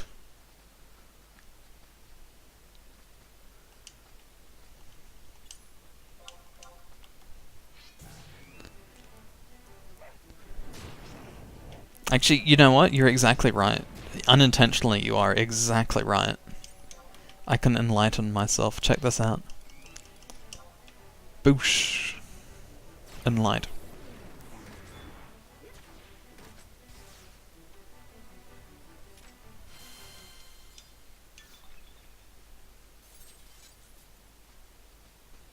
Okay, this is confusing.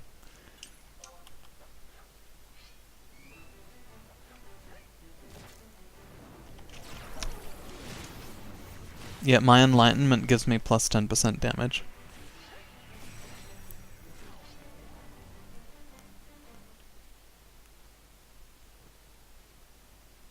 Oh, okay, so there's aggro now. That it's daytime. Right. Oh, that sucks.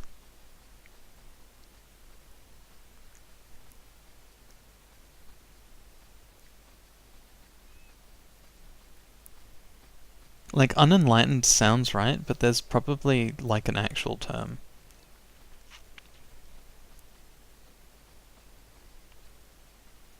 Yes. Great quotes taken out of context. I guess the one-handed clap is with their face. Words to live by. Actually, I think even with context, that's an utterance. That is an utterance.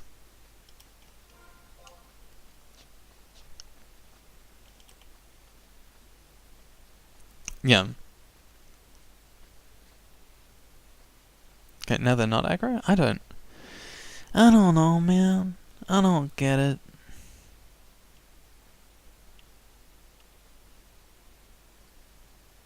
Also, apparently nothing is aggroed me. Yeah, alright, I'll take it.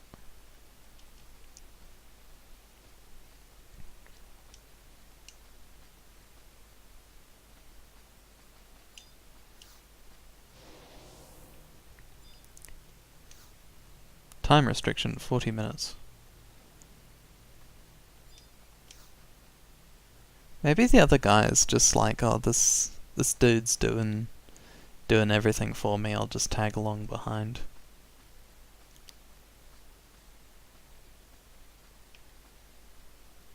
But not like in a cynical way, in a chilled out, I can take this at my own pace kind of way, you know? I'm not annoyed at the fact that I didn't get aggro. I was just sort of shocked, confused as to why there wasn't any aggro. But pleasantly surprised. A surprise, to be sure, but a welcome one.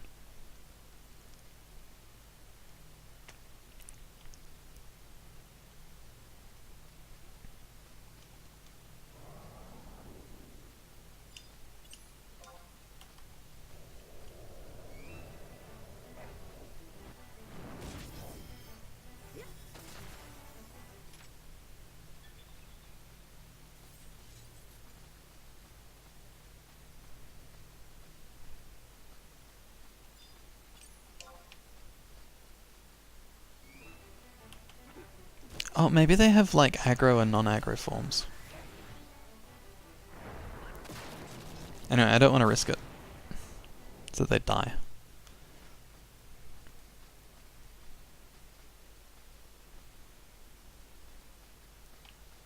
Look, I'm just being proactive about my defense. Don't judge me, okay?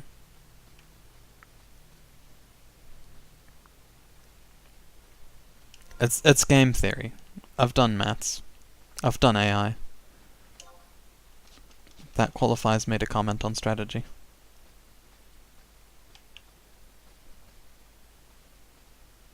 I'm just waiting for the plot twist where it turns out that those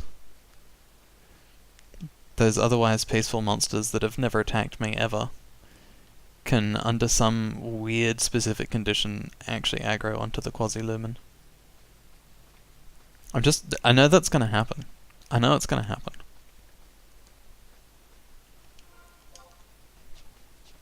I too am genre savvy, Horsey.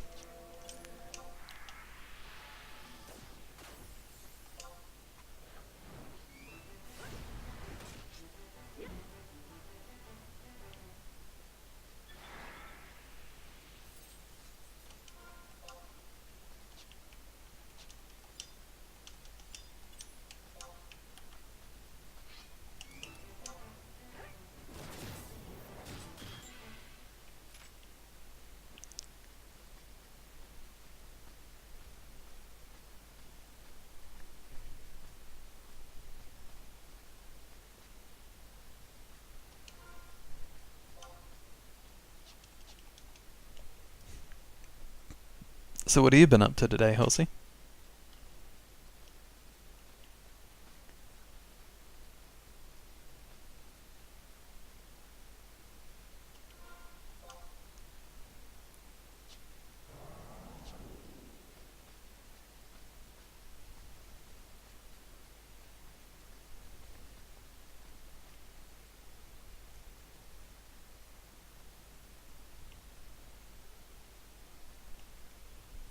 Ooh, nice. Double nice. I had sushi for dinner.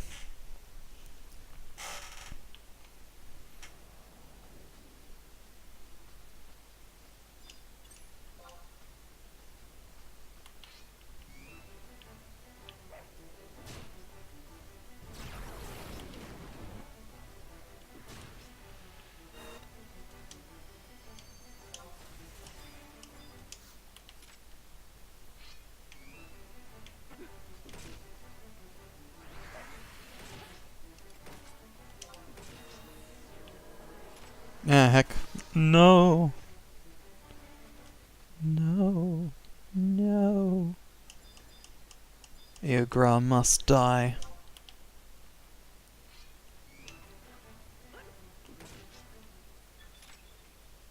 Igra dead.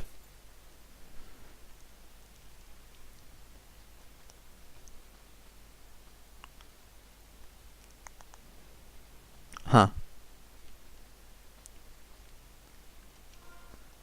Would you say then that you're, floundering?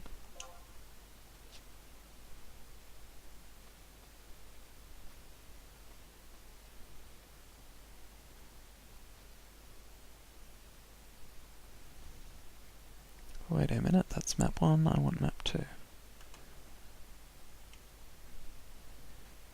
Wait, do I? What? What's going on? What have I done? Did I cook it? No, that's right. So I am on map 1. Yeah, right. Then we're done. When it comes to puns, I find that Sea Life is always a safe perch.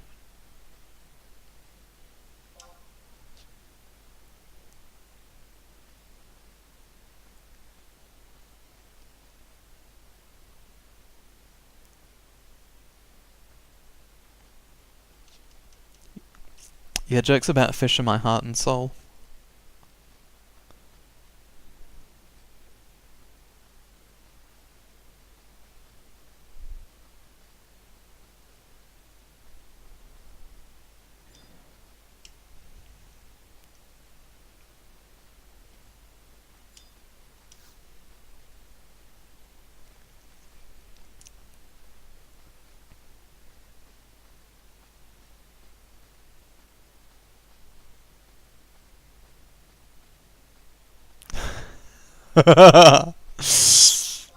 That's beautiful.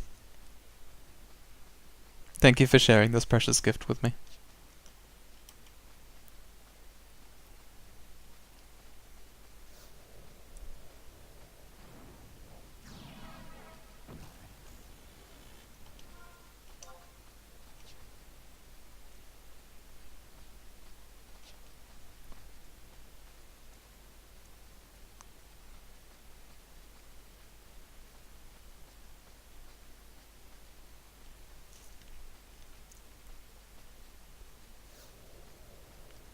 So yeah, not only Mog, not only are these things aggressive, but they also only give me about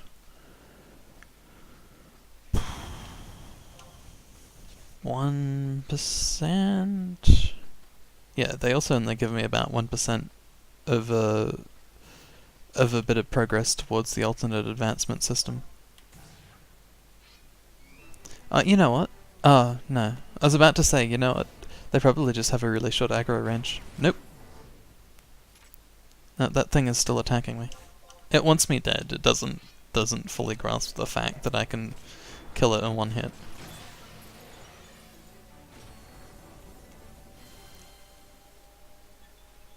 Wait, they're ripping me off? Oh yeah, right, because they don't give me that much experience. Exactly, how dare they? Just rude. Rude dudes.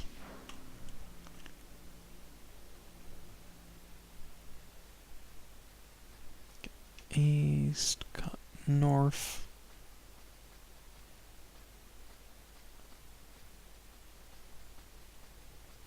Head more east.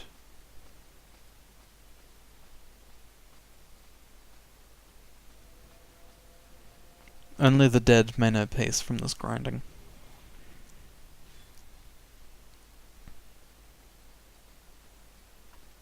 On my tombstone, I want like an LED display that lists all of the games that I've 100%ed. And my life's magnum opus is to make sure that FF14 and 11 are both on that list.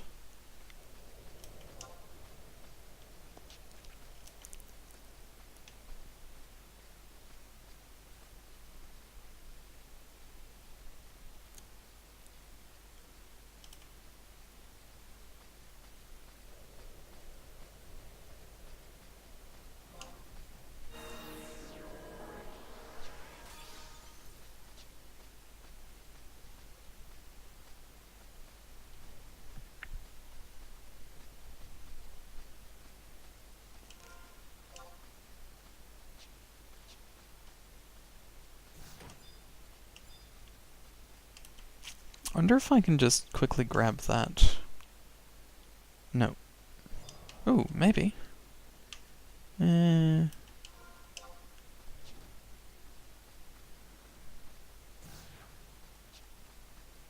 It's plausible.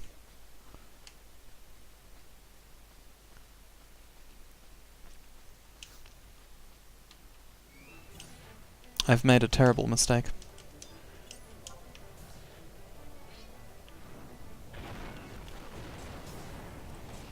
Ooh.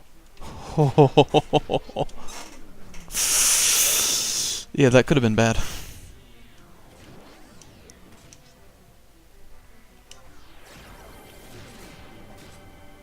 I was like, I'll just sneakily talk to this door here. A plot twist, there was a boss, and I was low on health.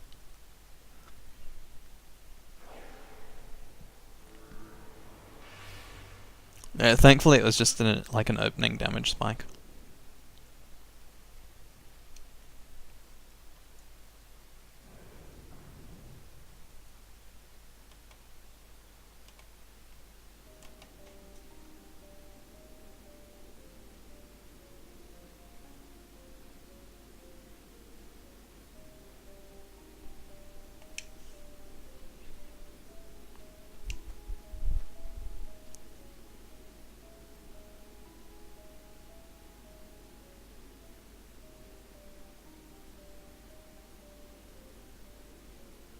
Yeah, thankfully I've never been hit by a flare.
Yeah, it's just part of cosmic law.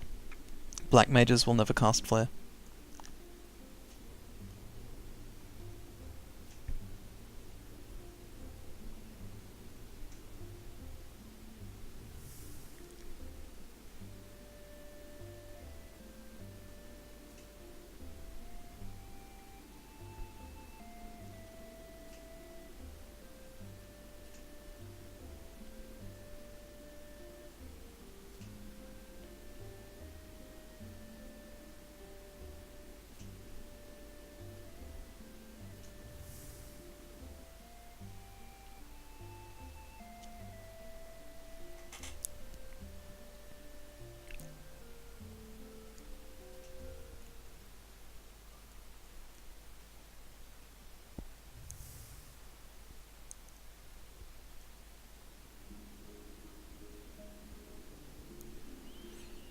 I'll explain after the cutscene.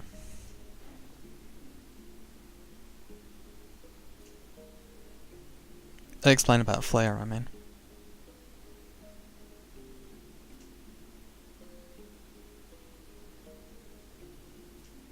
Also explain about the angel guy.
Celtius? Yeah.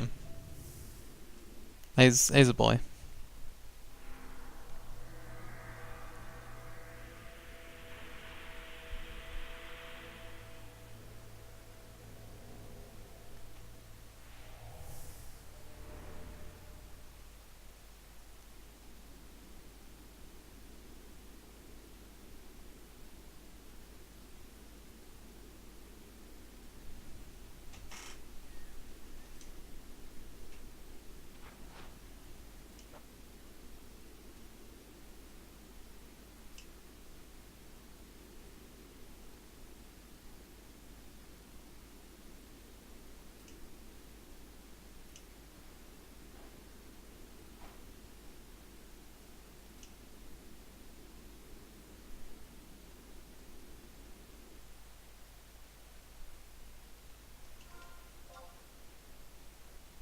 Hang on. So I returned to the palace entrance and examined the gate of gods to enter the garden. Cool.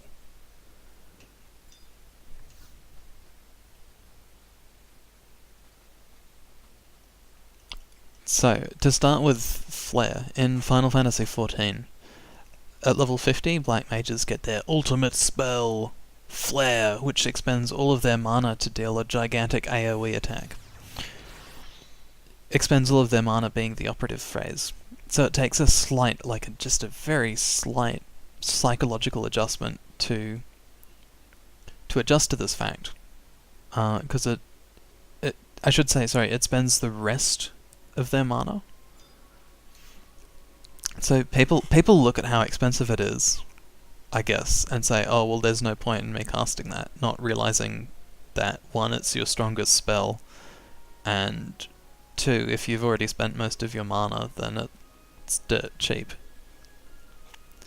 So there's an ongoing joke that despite black mages being the actual best class at clearing large groups of monsters, none of them will ever perform to potential, because none of them ever cast Flare. Ever. It's so annoying. You can now.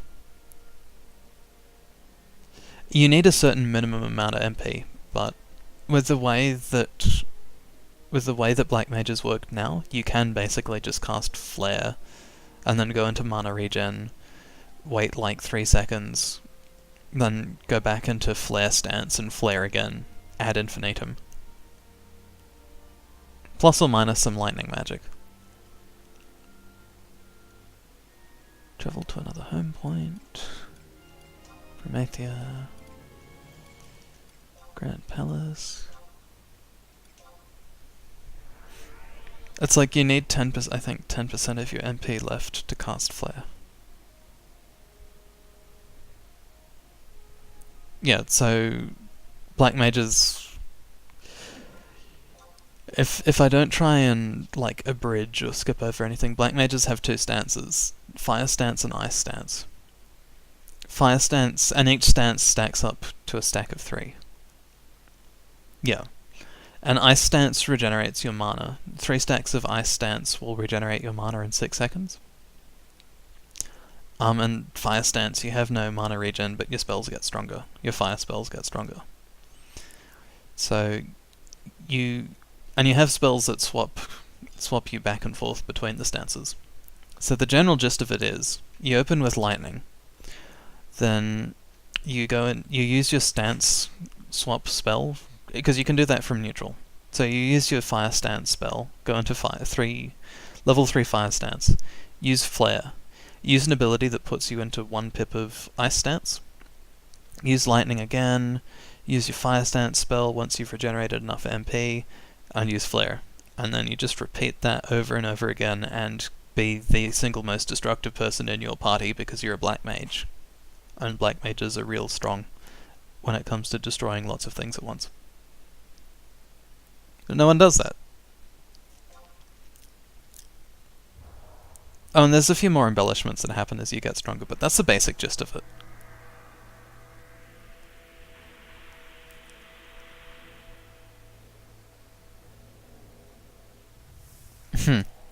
Yeah, that'd be pretty fun. How much is flare? It's like...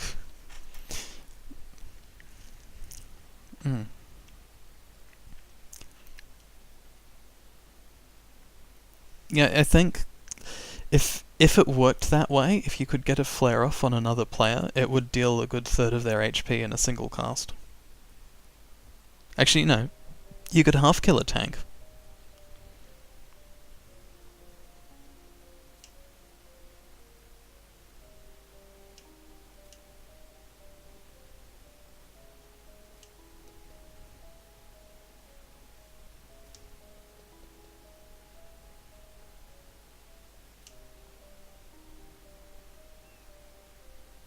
Prish has no chill. I love it. I think I gotta start using Prish more. I'll find a way of fitting her into my party. Maybe I'll just say goodbye to Zeed. Like, yeah, he's the second strongest character in my party, but he's also not Prish. That's... like, on balance, just shifts him ever so slightly to not having a place, you know what I mean? This was for FF14, not FF11. In FF11 I don't even know what flare is, or if players can even cast it.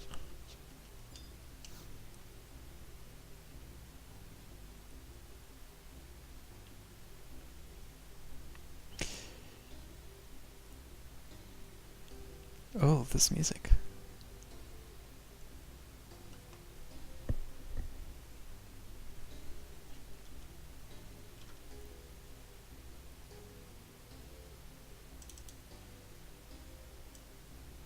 Let me turn this up a bit.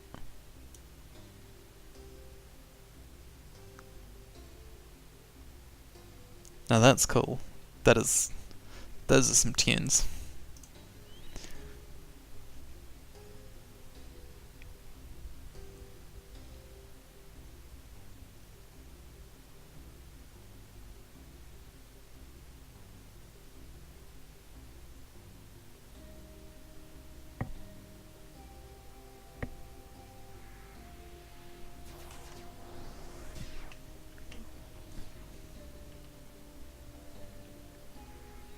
Yeah, so 11's interesting, and then there's... I think the PvP works on the same engine basically as the rest of the game, but no one does it, so I can't speak to that.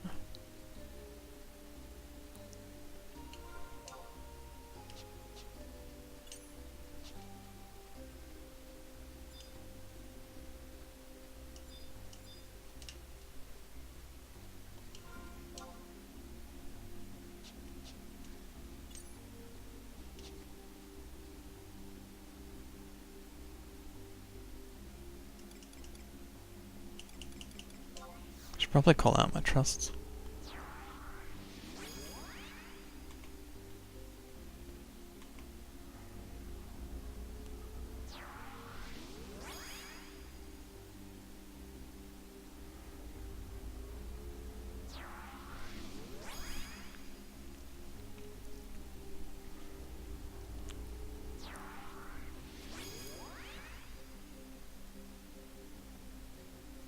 Oh, heck. Alright.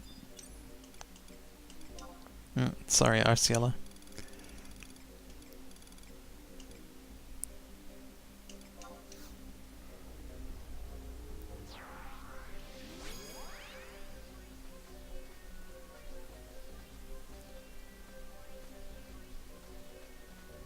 Oh yeah, so Celtius, the angel boy. He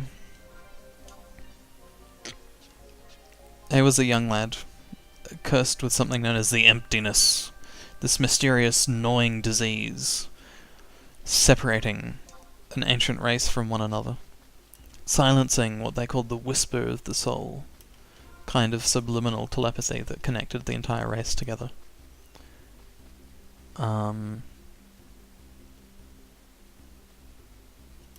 Not sure what the significance of that was to him. Anyway,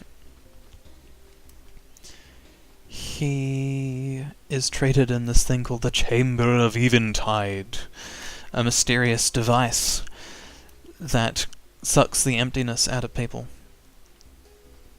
and returns them to being the original race with the restores the whisper of the soul and restores them to the original race. Because when this ancient race are called themselves the Zillart, and when a Zillart lost the whisper of the soul, they became known as Kalu.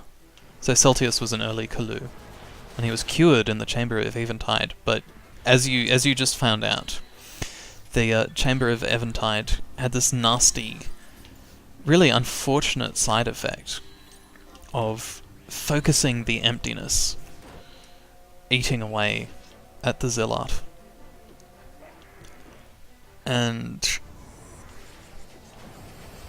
where was I going with that? Yeah, so I won't repeat the story that we just witnessed. Up until now, there's been a huge mystery, because we've all thought that he was this entity known as the Keeper of the Apocalypse. This great and terrible power destined to call Promethea, I think, the god of twilight, down to earth. At which point, big, bad, angry dragon dude Bahamut was going to come and ruin things, because he didn't want the Keeper of Apocalypse to come and destroy the earth. Or something. Honestly, so much has been happening that I haven't been able to fully understand everything going on. So we've discovered that Celtius is not in fact the Keeper of the Apocalypse, and that the Keeper of the Apocalypse is somewhere in here. And I think we're doing a very Campbellian journey into somewhere or something to acquire a sacred gift such that we can face off against the Keeper of the Apocalypse. Something like that.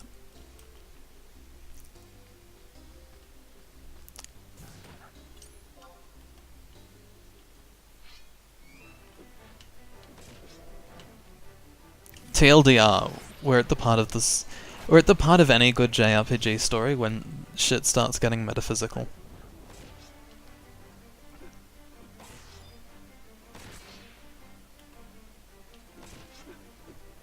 That's why I like the subgenre.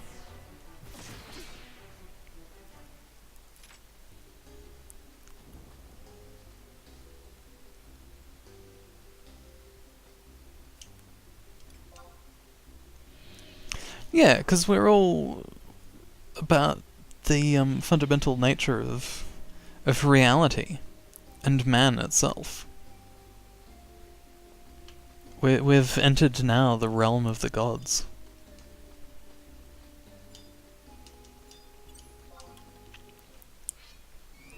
And there's some deep, deep questions about the substance of man itself, the divine substance of humanity.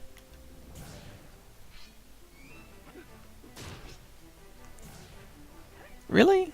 I mean, the egg, sure. But shape-shifting hexagon orbs, those are pretty cool.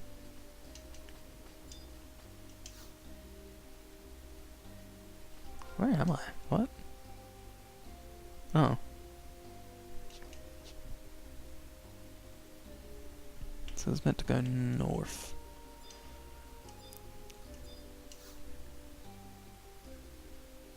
Okay.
Oh, this is cool. I really enjoyed the green color palette.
Hang on.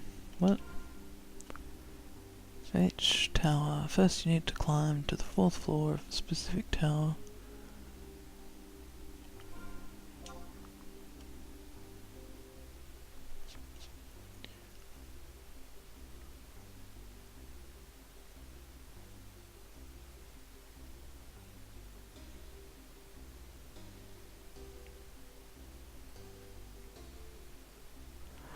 Oh.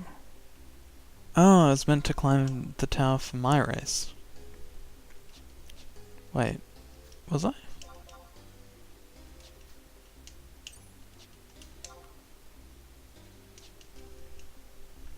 Um.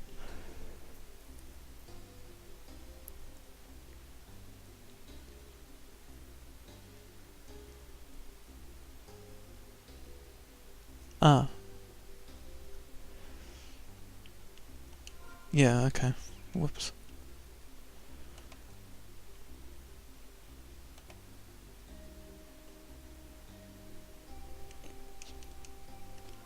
Whoops.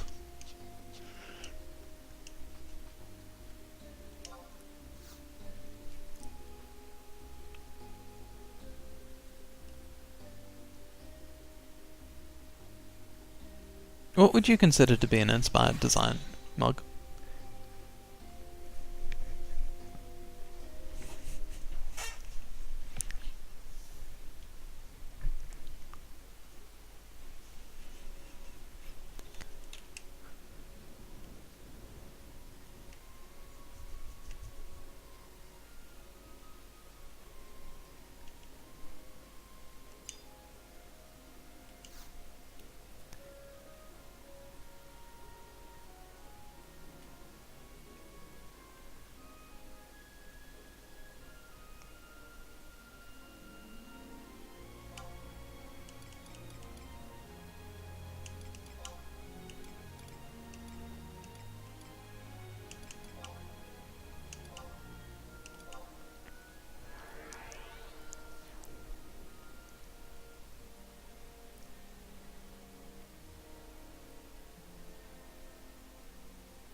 Right, right.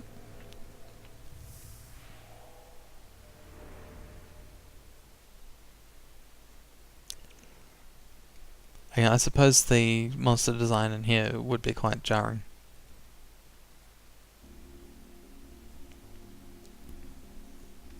The Keeper of the Apocalypse isn't being guarded by these entities.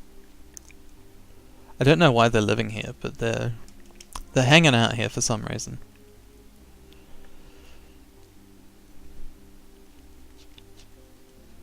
The Keeper of the Apocalypse is more like a bug in the system.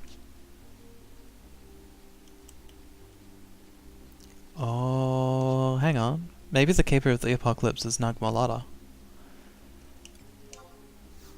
I wonder if that is the direction they're going in.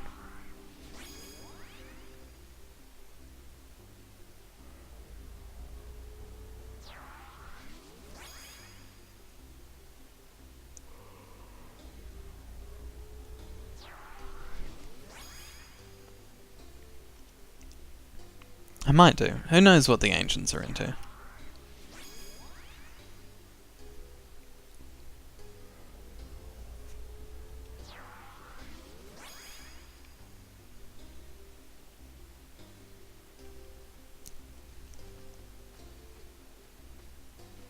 Yeah, disco balls were pretty 70s.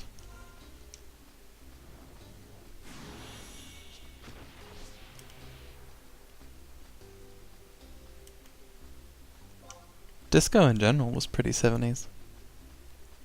I think people were too busy being depressed singer-songwriters in the 60s.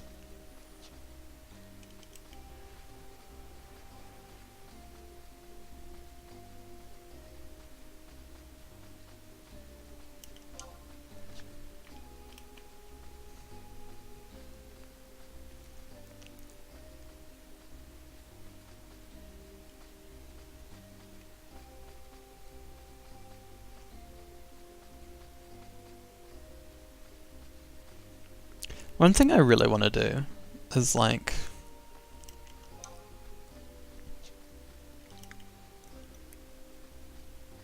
grab every single frame of video from one of these streams and just blend them all together and see what sort of signal pops out.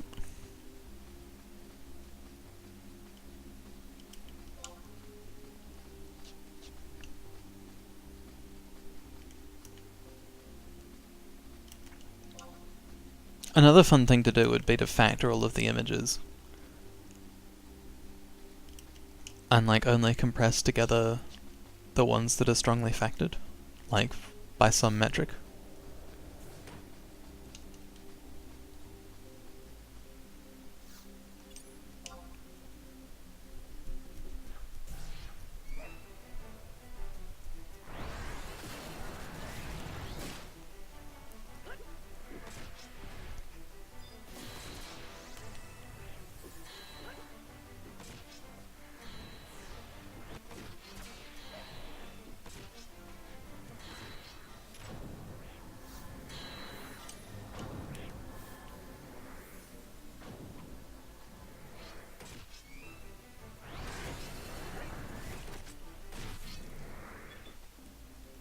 That's the sort of idea that's going to keep me up at night.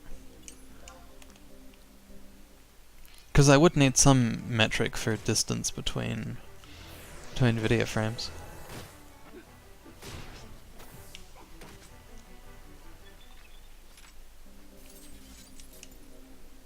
I suspect that particular notion may be AI hard.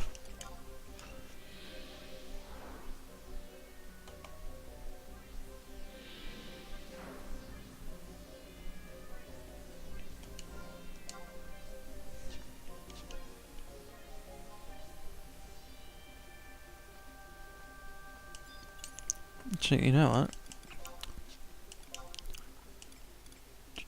Prison powder.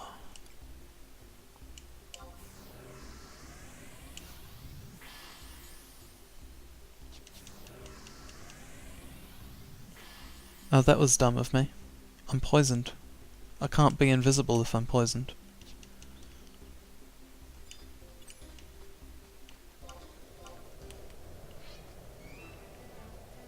I don't know what the logic is of not being able to be invisible if you're poisoned, but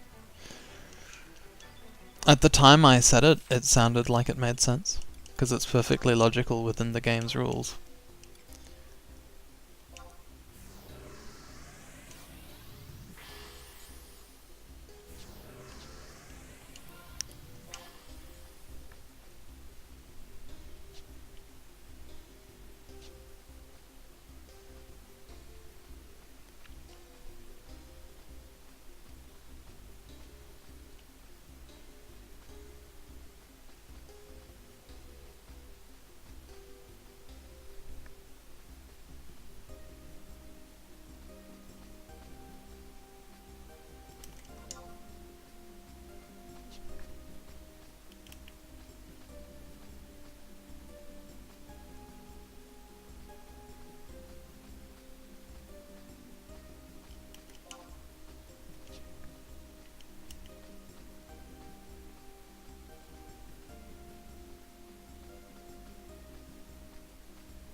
Okay, the moment of truth.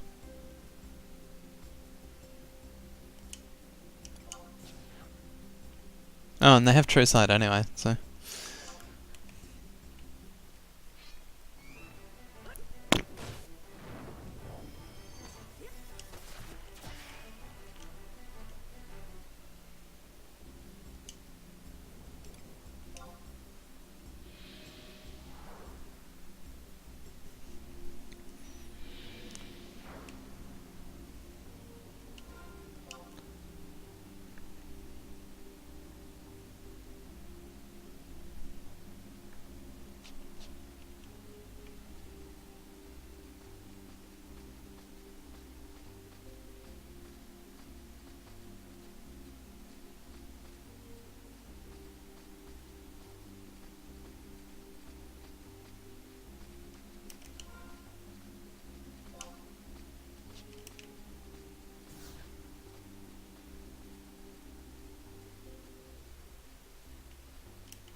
Well, I managed to only pick up a single enemy, so that's pretty good.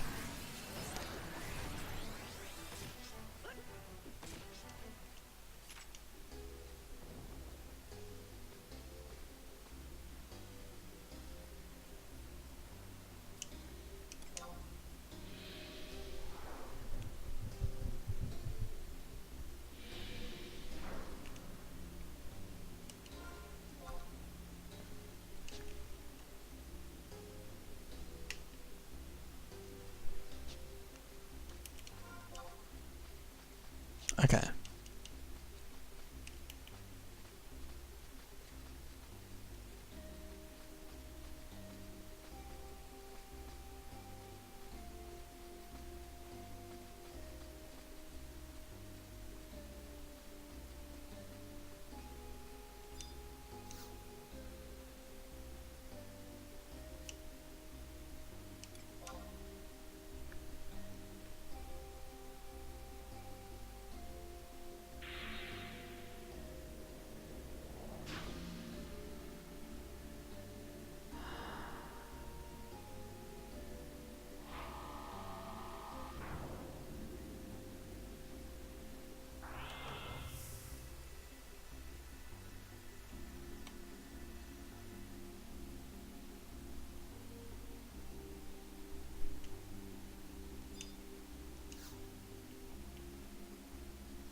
Which stars?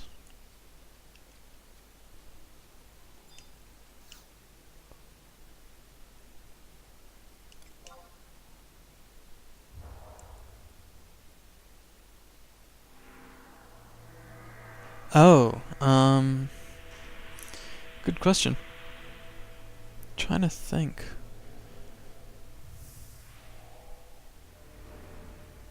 Stars.